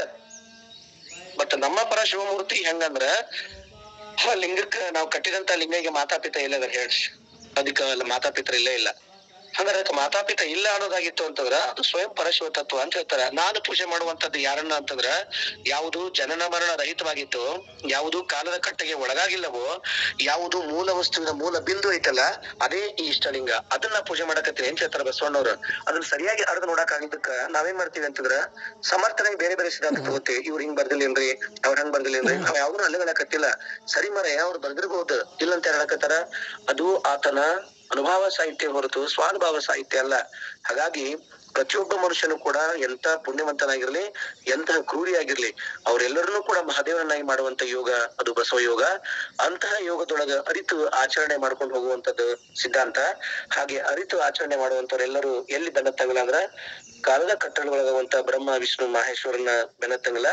ಯಾಕಂದ್ರ ನಾನು ಪೂಜೆ ಮಾಡುವಂತ ಆ ಯೋಗಿ ಗುರುವರ ಲಿಂಗ ತಂದೆ ಹೆಂಗದನ ಅಂತಂದ್ರ ಆತ ಉತ್ಪತ್ತಿ ಸ್ಥಿತಿ ಪ್ರಳಯಕ್ಕೆ ಹೊರಗಾದವ. ಇವ್ಯಾವು ಕೂಡ ಅವನಿಗೆ ಇಲ್ಲ. ಹಾಗಾಗಿ ನಾನು ಕೂಡಲ ಸಂಗಮ ದೇವನ್ಗೆ ಮಾತಾ ಪಿತೃಗಳು ಉಂಟೆ ಹೇಳಿದ್ರೆ ಅವ್ನು ಎಲ್ಲರ ಮಾತಾಪಿತೃ ಕೂಡಲ ಸಂಗಮ ಅಂದ್ರೆ ಮತ್ತೆ ಆಗಲ್ಲ, ಅದು ಕಪ್ಪಡಿ ಸಂಗಮನಾಥ ದೇವಾಲಯ. ನಮ್ಮನ್ನೇ ಹೇಳಿ ನೀವು, ಕೂಡಲ ಸಂಗಮ ಅಂದ್ರ ಕೂಡುವಿಕೆ ಅಂದ್ರ ಜೀವಾತ್ಮ, ಸಂಘ ಅಂದ್ರ ಪರಮಾತ್ಮ. ಈ ಜೀವ ಅನ್ನುವಂತ ಜೀವನದಿ, ಸಂಘ ಅನ್ನುವಂತ ಪರಮಾತ್ಮ ಒಳಗ ಬೆರೆತು ಕೂಡಲ ಸಂಗಮ ದೇವ ಆಗ್ಬೇಕಾಗೈತಿ. ಯಾವುದು? ಈ ಜೀವ ಅನ್ನುವಂತ ದೇಹ ಅಖಂಡ ಶಿವತತ್ವ ಅನ್ನುವಂತ ಪರಮ ಬೋಧೆಯನ್ನ ಮುಟ್ಟಿ ಸ್ವಯಂ ಪರಮಾತ್ಮನೇ ಆಗ್ಬೇಕಾಗೈತಿ. ಅದಕ್ಕ ಕಾರಣಕರ್ತ ಕಾರ್ಯ ಎಲ್ಲರೂ ಯಾರಂದ್ರ ಲಿಂಗಯ್ಯ. ಆ ಲಿಂಗಯ್ಯನ ಪೂಜೆ ಮಾಡ್ತಾ ಮಾಡ್ತಾ ಅಲ್ಲಿ ಕೂಡಲ ಸಂಘ ಆಗೋದು, ಜೀವ ಮತ್ತು ಪರಮಾತ್ಮ ಒಂದಾಗುವಂತದ್ದು. ಅದು ಕಪ್ಪಡಿ ಸಂಗಮನಾಥ ದೇವಾಲಯ, ಕೂಡಲ ಸಂಗಮ ಅಲ್ಲ. ಅದು ಜೈನರ ಮೂಲ ಬಸದಿ ಆ ಕಾಲಕ್ಕ. ಹೀಗಾಗಿ ಆ ಕೂಡಲ ಸಂಗಮ ದೇವರಿಗೆ ಮಾತಾಪಿತ್ರದವರನ್ನ ಹೇಳ್ರಿ ಅಂತನ್ನುವಂತ ಮಾತನ್ನ ಹೇಳಿ ಕೊನೆಗೆ ಅಂಡರ್ಲೈನ್ ಏನೋದು ಕೊನೆ ಮಾತು ಅಂತಂದ್ರ, ನಾನು ಪೂಜೆ ಮಾಡುವಂತಹ, ನಾನು ತಿಳ್ಕೊಂಡಂತಹ ಪರಮಾತ್ಮನಿಗೆ ಅರಿವು ಅನ್ನುವಂತ ಪೂರ್ಣ ಪ್ರಜ್ಞೆಗೆ ನಾನು ಸತ್ರು ಕೂಡ ಉಳಿಯುವಂತದ್ದು ಅದದ. ಅದಕ್ಕೆಂದೂ ಕೂಡ ಮಾತಾಪಿತೃ ಇಲ್ಲ. ಅಂತಹ ಪರಶಿವ ಮೂರ್ತಿಯೇ ನನ್ನ ದೇವ ಅನ್ನುವಂತ ಮಾತನ್ನ ವಿಶ್ವಗುರು ಬಸವ ತಂದೆ ಹೇಳ್ತಾರ. ಅಂತರಿಗೆ ಯಾವುದಕ್ಕೂ ಯಾವ ಕಾಲಕ್ಕೂ ಸಾವು ನೋವುಗಳು ಸಂಕಟ ಬ್ಯಾನಿ ಇಲ್ಲ, ಯಾವ್ದಕ್ಕ ಮಾತಾಪಿತ್ರ ಇಲ್ಲ ಅಂದ್ರ ಅದು ಹುಟ್ಟೆ ಇಲ್ಲ, ಹುಟ್ಟೆ ಇಲ್ಲ ಅಂದ್ರ ಅದಕ್ಕೆ ಮರಣ ಇಲ್ಲ. ಯಾಕಂದ್ರ ಅದು ಸರ್ವಭರಿತ ಸರ್ವಾಂತರ್ಯಾಮಿ ಆದ ಕಾರಣ, ಅದೇ ಎಲ್ಲದಕ್ಕೂ ಮೂಲ ಕಾರಣೀಭೂತ ಆದ ಕಾರಣ ಅದಕ್ಕ ಜನನ ಮರಣ ಐತಿ ಅಂತ ಹೆಂಗ್ ಹೇಳ್ತೀನಿ ನೀನು, ಯಾವ ಆಧಾರದ ಮೇಲೆ ಹೇಳ್ತಿ, ಅದೆಲ್ಲವೂ ಸುಳ್ಳು ಅನ್ನುವಂತ ಮಾತನ್ನ ಇಲ್ಲಿ ನಮ್ಮಪ್ಪ ಬಸವ ತಂದೆ ನಮ್ಗ ಹೇಳ್ಕೊಡಕತ್ತಾನ ಅನ್ನುವಂತ ಮಾತನ್ನ ಹೇಳಿ ನನಗೇನ್ ಶಿವ ಜ್ಞಾನ ಕೊಟ್ಟಾನೋ ಅದನ್ನ ನಿಮ್ ಮುಂದಿಟ್ಟೇನಿ. ಏನಾದ್ರೂ ಮತ್ ಮಿಸ್ಟೇಕ್ ಅನ್ಸ್ಕೊಂಡ್ರೆ ಹೊಟ್ಟೆ ಹಾಕೋರಿ, ತಲೆ ಹಾಕೋಬೇಡ್ರಿ ಅಂದ್ರ ಅದು ಕೆಟ್ಟ ಮಾತು ತಲೆಯಾಗ ಬಿದ್ದು ಹೋದ್ರೆ ಎಲ್ಲಾ ಅರವಟ್ ಬರವಟ್ ಆಗ್ಬಿಡ್ತೈತೆಲ್ಲ. ಅದಕ್ಕ ಇದು ಏನಾದ್ರು ತಪ್ಪು ಮಾಡಿ ಹೇಳ್ತಾರ ನೋಡ್ರಿ, ತಂಗಿ ಮನಿ ಹೊಟ್ಟೆ ನಿಂತು ಹೊಟ್ಟೆ ಹಾಕೊಂತಾರ. ಏನ್ ಸಣ್ಣ ತಪ್ಪ ಹೊಟ್ಟೆ ಹಾಕೋ ಬರಂಗಿಲ್ಲ, ತಲೆ ಹಾಕೊಂಡಿ ಅಂದ್ರ ಅದ ಎದ್ ಕಾಣ್ತೈತೆ ಎಲ್ಲ ಕಡೆ. ಅದಕ್ಕೆ ತಲೆ ಹಾಕೋದಲ್ಲ, ಹೊಟ್ಟೆ ಹಾಕೊಳ್ಳೋದು ಬೇರೆ, ತಲೆ ಹಾಕೊಳ್ಳೋದು ಬೇರೆ. ಹಾಗಾಗಿ ಒಳ್ಳೆ ಮಾತಾಡೋಣ ತಲೆ ಹಾಕೋರಿ, ಕೆಟ್ಟ ಮಾತಾಡ ಹೊಟ್ಟೆ ಹಾಕೋರಿ. ಹಂಗಾಗಿ ಹೇಳ್ಬೇಕಾದ್ರೆ ಸ್ವಲ್ಪ ನೇರವಾಗಿ ಮಾತಾಡ್ತಿರ್ತೀವಿ, ಏನ್ರ ಸ್ವಲ್ಪ ಇರುಸ್ ಮೋಸ ಅನ್ಸ್ಕೊಂಡ್ರೆ ಯಾವ್ದನ್ನು ತಲೆ ಹಾಕೋಬಿಡ್ರಿ ಅನ್ನೋ ಮಾತನ್ನ ಹೇಳಿ ಹೊಟ್ಟೆ ಹಾಕೋರಿ ಅಂತ ಹೇಳಿ ಇಂತಹ ಸಂಗರ ಬಸವ ತಂದೆಯ ಈ ವಚನದ ಸ್ವಾನುಭಾವದ ಅಂಗದೊಳಗ ಭಾಗಿಯಾದಂತಹ ಎಲ್ಲಾ ತಂದೆ ತಾಯಿಗಳಿಗೆ ಮತ್ತೊಮ್ಮೆ ಭಕ್ತಿಯ ಶರಣಾರ್ಥಿಯನ್ನು ಸಲ್ಲಿಸಿ, ಬಹಳಷ್ಟು ಮಾತ್ರ ಶಬ್ದದೊಳಗ ಪುಸ್ತಕ ಇರಂಗಿಲ್ಲ, ಮತ್ತ ಹಂಗಾಗಿ ಮಕ್ಕಳು ಕುಂತ್ಕೊಂತೀರಿ ನೀವು ಅದನ್ನ ಸ್ವಾನುಭಾವದ ಹುಡುಕ್ರಿ ಅನ್ನುವಂತ ಮಾತನ್ನ ಹೇಳಿ ಮತ್ತೊಮ್ಮೆ ಇವತ್ತಿನ ಚಿಂತನೆಗೆ ಅನುವು ಮಾಡಿಕೊಟ್ಟಂತ ಯಾರ ಮಠಪತಿ ಗುರುಗಳನ್ನ, ಶಿಕ್ಷಕ ನಾವ ಹಿಂದ್ ಹೆಂಗಿದ್ದ ಇವತ್ ಹೆಂಗಿದ್ದ ಮುಂದ್ ಹೆಂಗಿದ್ದ ಅಂದಕ್ಕ ಯಾರೊಬ್ರು ಬರೀತಾರಲ್ರಿ ಬಾಪುಗೌಡ್ರ, ಹಿಂದೊಂದು ಕಾಲ ಆ ಗುರುಕುಲದ ಮೇಳ, ಅಲ್ಲಿ ಹಿಂದೆ ಗುರು ಇದ್ದ ಮುಂದೆ ಗುರು ಇತ್ತು, ಅಂದು ಸಾಗುತ್ತಿತ್ತು ಕಡದಿರದ ಹಿಂಡು. ಇನ್ನೊಂದಿದೆ ಕಾಲ ಈ ಕಲಿಯುಗದ ಮೇಳ, ಇಲ್ಲಿ ಹಿಂದೆ ಗುರುವಿಲ್ಲ ಮುಂದೆ ಗುರಿ ಇಲ್ಲ, ಇಂದು ಸಾಗುತ್ತಿದೆ ರಣಹೇಡಿಗಳ ಹಿಂಡು. Still when I C the world, ನಾನು ಕಂಡಂಗ ಜಗತ್ತನ್ನ ನಾನ್ ನೋಡ್ದಂಗ ಇವತ್ತ ಶಿಕ್ಷಕರಲ್ಲೂ ಕೂಡ ಸಾಕಷ್ಟು ಬದಲಾವಣೆಗಳಾಗ್ಬಿಟ್ಟವ. ಶಿಕ್ಷಕ ಅಂದ್ರೆ ಏನ್ ಗೊತ್ತಾ, ತನ್ ಪಾಠ ತಾ ಮಾಡಿ ರೊಕ್ಕ ಇಸ್ಕೊಂಡು ಹೋಗ ಶಿಕ್ಷಕ ಅನ್ನಂಗಿಲ್ಲ. ನಾ ಮೊದಲೊಮ್ಮೆ ಹೇಳಿದ್ದೇಲಿ ನೆರೆಗಲ್ಲ ಈರಪ್ಪಾಜ್ ಮಾಸ್ತರ್ ಅಂತೇಳಿ ಮಾಡಿ ಗದಗಿನ ಜಗಳ ಸಾನ್ನಿಧ್ಯಾಗನ ಅವ್ರದ ಆಶ್ರಮ ಕಟ್ಟಿದ್ರು. ಆತ ಹೆಂಗಿದ್ದ ಅಂತಂದ್ರ ನಿಮ್ಗೆ ಗೊತ್ತದ, ಒಂದು ಕಾಲಘಟ್ಟ 1996ರಿಂದ 2008 ಮಟನು physics chemistry botany boys teach ಮಾಡಕ್ ಒಬ್ಬ ಟೀಚರ್ ಎಷ್ಟು ಹಣ ಸುಲ್ದಂಗ್ ಸುಲದ ರೊಕ್ಕಾನ. I am the teacher, you know that I am the teacher special class ಅಂತ ಸ್ಪೆಷಲ್ ಕ್ಲಾಸ್ ಹಾಕಿ ಟ್ಯೂಷನ್ ಅಂತೇಳಿ ಕ್ಲಾಸ್ನಾಗ ಏನು ಹೇಳ್ದಾನ, ಟ್ಯೂಷನ್ ಕ್ಲಾಸ್ನಾಗ ಪಾಠ ಮಾಡ್ತಾ ರೊಕ್ಕದ ಹಾವಳಿ ಹೆಣ ಸುಳ್ಳಂಗ ಡಾಕ್ಟರ್ ಹೆಂಗ್ ಹೆಣ ಸುಲಿತಾರಲ್ಲ ಹಂಗೊಬ್ಬ ಶಿಕ್ಷಕನಾದವ ದಂಧೆ ಮಾಡ್ಕೊಂಡ್ಬಿಟ್ಟ, ತನ್ನ ವೃತ್ತಿಯನ್ನ ಮಾಡ್ಕೊಂಡ್ಬಿಟ್ಟ. ಕೆಮಿಸ್ಟ್ರಿ ಪಾಠ ಮಾಡ್ಲಿಕ್ಕೆ ಮಾಡ್ಕೊಂಡ್ಬಿಟ್ಟ, ಇಂಗ್ಲಿಷ್ ಪಾಠ ಮಾಡ್ಲಿಕ್ಕೆ, ಸ್ಪೆಷಲ್ ಕ್ಲಾಸ್ ಟ್ಯೂಷನ್ ಅಂತೇಳಿ ಅವನನ್ನ ಹೆಂಗ್ ಶಿಕ್ಷಕ ಅಂತ ಕರ್ಲಿಕ್ಕೆ ಸಾಧ್ಯದ? ಇವತ್ತು 100ಕ್ಕೆ 90ರಷ್ಟು ಶಿಕ್ಷಕರು ಏನ್ ಮಾಡಕತ್ತಾರಂದ್ರ ಇದೊಂದು ವೃತ್ತಿ ಅಂತ ಪಾಠ ಮಾಡಕತ್ತಾರ. ಇದೊಂದು ನನ್ನ ಆದ್ಯ ಕರ್ತವ್ಯ ಅಂತ ಯಾರು ಪಾಠ ಮಾಡಕತ್ತಿಲ್ಲ. ಇದು ನಾನೇ ಸಂಪಾದನೆ ಮಾಡ್ಕೊಂಡಂತ ನನ್ನ ಹೊಟ್ಟಿ ಉಜ್ಜಿನಕ್ ಒಂದು ವೃತ್ತಿ ಅದ, ನಾ ಪಾಠ ಮಾಡ್ತೀನಿ ಅಂತ. ಆದ್ರ ಈರಪ್ಪ ಮಾಸ್ತರ್ ಅಂತಿದ್ರು, ಲೇ ಇದು ಉಜ್ಜೀವನಕ್ ಮಾಡ್ಕೊಂಡಂತ ಪಾಠ ಅಂದ್ರಲೇ ಶಿವನ ಕರೆದು ಬೋಧೆ ಅನ್ನೋದನ್ನ ಹುಡುಗಾಟ ಮಾಡಿ ಅಲ್ಲ. ಬೋಧೆ ಅನ್ನುವಂಥದ್ದು, ಪಾಠ ಅನ್ನುವಂಥದ್ದು ಇಡೀ ಒಂದು ಜನರೇಷನ್ ಹಾಳಾಗ್ತದ. ಒಬ್ಬ ಡಾಕ್ಟರ್ ಸತ್ ಹೋದ್ರೆ ಏನೋ ಒಂದ್ ಜನರೇಷನ್ ಹಾಳಾಗ್ತದ ಅಷ್ಟೇ. ಒಬ್ಬ ಡಾಕ್ಟರ್ ಹಾಳಾಗ್ತಾನ, ಒಬ್ಬ ರಾಜಕಾರಣಿ ಕೆಟ್ಟಿದ್ದ ಅಂತಂದ್ರ ಅದೊಂದು 10 ವರ್ಷ ಕೆಟ್ಟ ಹೋಗ್ತದ ಅಷ್ಟೇ. ಯಾರ್ಯಾರು ಒಬ್ಬೊಬ್ರು ಕೆಟ್ಟಿದ್ರು ಒಂದೊಂದು ಭಾಗ ಕೆಟ್ಟ ಹೋಗ್ತದ ಅಷ್ಟೇ. ಆದ್ರೆ ಒಬ್ಬ ಶಿಕ್ಷಕ ಏನಾದ್ರು ಕೆಟ್ಟ ಹೋಗ್ಬಿಟ್ಟ ಅಂದ್ರ ಇಡೀ ಒಂದ್ ಜನರೇಷನ್ ಕೆಟ್ಟ ಹಾಳಾಡ್ ಹೋಗ್ಬಿಡ್ತದ. ಅದಕ್ಕೆ ಒಬ್ಬ ಶಿಕ್ಷಕ most must popular pillar in the earth ಅಂತ ದೊಡ್ಡ ಪಿಲ್ಲರ್ ಅವ ಪಾಠ ಮಾಡೋ ಮುಂದಾಗ ಯಾವ ಆದರ್ಶನ ಈರಪ್ಪ ಮಾಸ್ತರ್ ಅಂತಿದ್ರಂತ. ನಾನು ಕೇಳಿ ಅವ್ರ ಭಾಷಣ ನಮ್ಗೆ ಮಿಂಜಗಳಿದ್ದಾಗ ದೊಡ್ಡ ಜರಿದ್ದಾಗ ನಾನು 2 ವರ್ಷ ಅವ್ರ ಕಾರ್ಯಕ್ರಮ ಕರ್ಕೊಂಡ್ ಹೋಗಿದ್ರು. ಎಂತ ಮಾಸ್ತರ್ ಅಂದ್ರೆ ಅವ್ರು ಸತ್ತಾಗ 25,000 ಮಂದಿ ಅವ್ರು ಕಲಿಸ್ತಾರ ಬಂದಿದ್ರು. ಅದ್ರಾಗ 4,000 ಮಂದಿ ಮಕ್ಕಳು ಹೊರಗಡೆ ಬಂದಿದ್ರು. ಯಾಕೆ ಬಂದಿದ್ರು ಅಂದ್ರ ಅಂತ ಕೆಟ್ಟ ಕಾಲದ tuition free botany biology chemistry free tuition ಮಾಡ್ದತ್ತ. ಅಲ್ಲಿ ಬರಲಿ ಅಂತೇಳಿ ಪ್ರಾಮಾಣಿಕವಾಗಿ ತನ್ನ ಮನಿನ ಕೊನೆಗೆ ಏನ್ ಮಾಡ್ಬಿಟ್ಟ ಅಂದ್ರ ಅದ್ರ ಟ್ಯೂಷನ್ ಶಾಲೆಯನ್ನಾಗಿ ಮಾಡ್ಬಿಟ್ಟ. ಕೊನೆಗೆ ಅದನ್ನ ಏನ್ ಮಾಡ್ಬಿಟ್ಟ ಅಂದ್ರೆ ಮಾರಿ ಇಡೀ ಮಕ್ಕಳಿಗೆ ಟ್ಯೂಷನ್ ಕಟ್ಟಿದ. ತನ್ನ ಇಡೀ ಬದುಕಿನಾಗ ತಾನು ಪಗಾರ 40ರಷ್ಟು ಬಳಸ್ಕೊಂಡ, ಅವಶ್ಯಕತೆ ಇದ್ದಿದ್ದು ಮಾತ್ರ ತನ್ನ ಪಗಾರ ಬಳಸ್ಕೊಂಡ. ತನ್ನ ಮಕ್ಕಳು ಎಲ್ಲಾ ಇದ್ರೂ ಕೂಡ ಅವ್ರೆಲ್ಲರನ್ನೂ ಬಿಟ್ಟ 60ರಷ್ಟು ದುಡ್ದಂತ ಪಗಾರವನ್ನ ಬಡ ಪ್ರತಿಭಾವಂತ ವಿದ್ಯಾರ್ಥಿಗಳನ್ನ ಅವ್ರು ಕರ್ಕೊಂಡ್ ಬಂದ್ ಅವ್ರ ಫೀಸ್ ತುಂಬಿ ಎಷ್ಟು ಮಕ್ಕಳನ್ನ ಕಲ್ಸಿದ ಅಂತ ಬದುಕಿನ ಶಿಕ್ಷಕ ವೃತ್ತಿ ಒಳಗಂದ್ರ ಬರೋಬ್ಬರಿ 7,000 ಮಕ್ಕಳ ಫೀಸ್ ಅನ್ನ ಕಟ್ಟಿ ಅವ್ರನ್ನ ಓದಿಸಿದ. ಇವತ್ತು ಅವ್ರು ಫಾರಿನ್ ಎನ್ಆರ್ಐಗಳದಾರ. ಅವ್ರೆಲ್ಲರೂ ಬಂದ್ ಇವತ್ತು ಏನ್ ಮಾಡಿದ್ರು ಅಂದ್ರ ಅದ ಈರಪ್ಪ ಮಾಸ್ತರ್ ಜಗನ್ನ ಇನ್ನೊಬ್ಬ ಕರ್ರಿ ಮಾಡಿದ. ಅದನ್ನ ಇವ್ರೆಲ್ಲ ಕರ್ರಿ ಮಾಡಿ ಆ ಮಾಸ್ತರ್ ಕಲಿಸಿದ ಗುರುಗಳಿಗೆ ಅಕ್ಷರಗಳ ತೋರಣ ಅಂತೇಳಿ ಅಕ್ಷರ ಕಲಿಸಿದ ನಮ್ಮ ಗುರು ಈರಪ್ಪಜ್ಜ ಅಂತೇಳಿ ಅವ್ನ್ ದೊಡ್ಡ ಆಸನ ಗದಗಿನ ಕಟ್ಟಿದ ವರ್ಷಾ ಕಾರ್ಯಕ್ರಮ ಬಂದ್ ಮಾಡ್ತಾರ ಅಂತಂದ್ರ that's like a duty of great teacher not like that only teaching in your classroom. ಬರೀ ಕ್ಲಾಸ್ ರೂಮ್ ಹೋಗಿ ಪಾಠ ಮಾಡಿ ಬರೋ ಶಿಕ್ಷಕ ಹಂಗಲ್ಲ. ನನ್ನ ಬದುಕಿನ ತುಂಬಾ ಆದರ್ಶದ ಗುಣಗಳನ್ನ ಅಳವಡಿಸ್ಕೊಂಡ.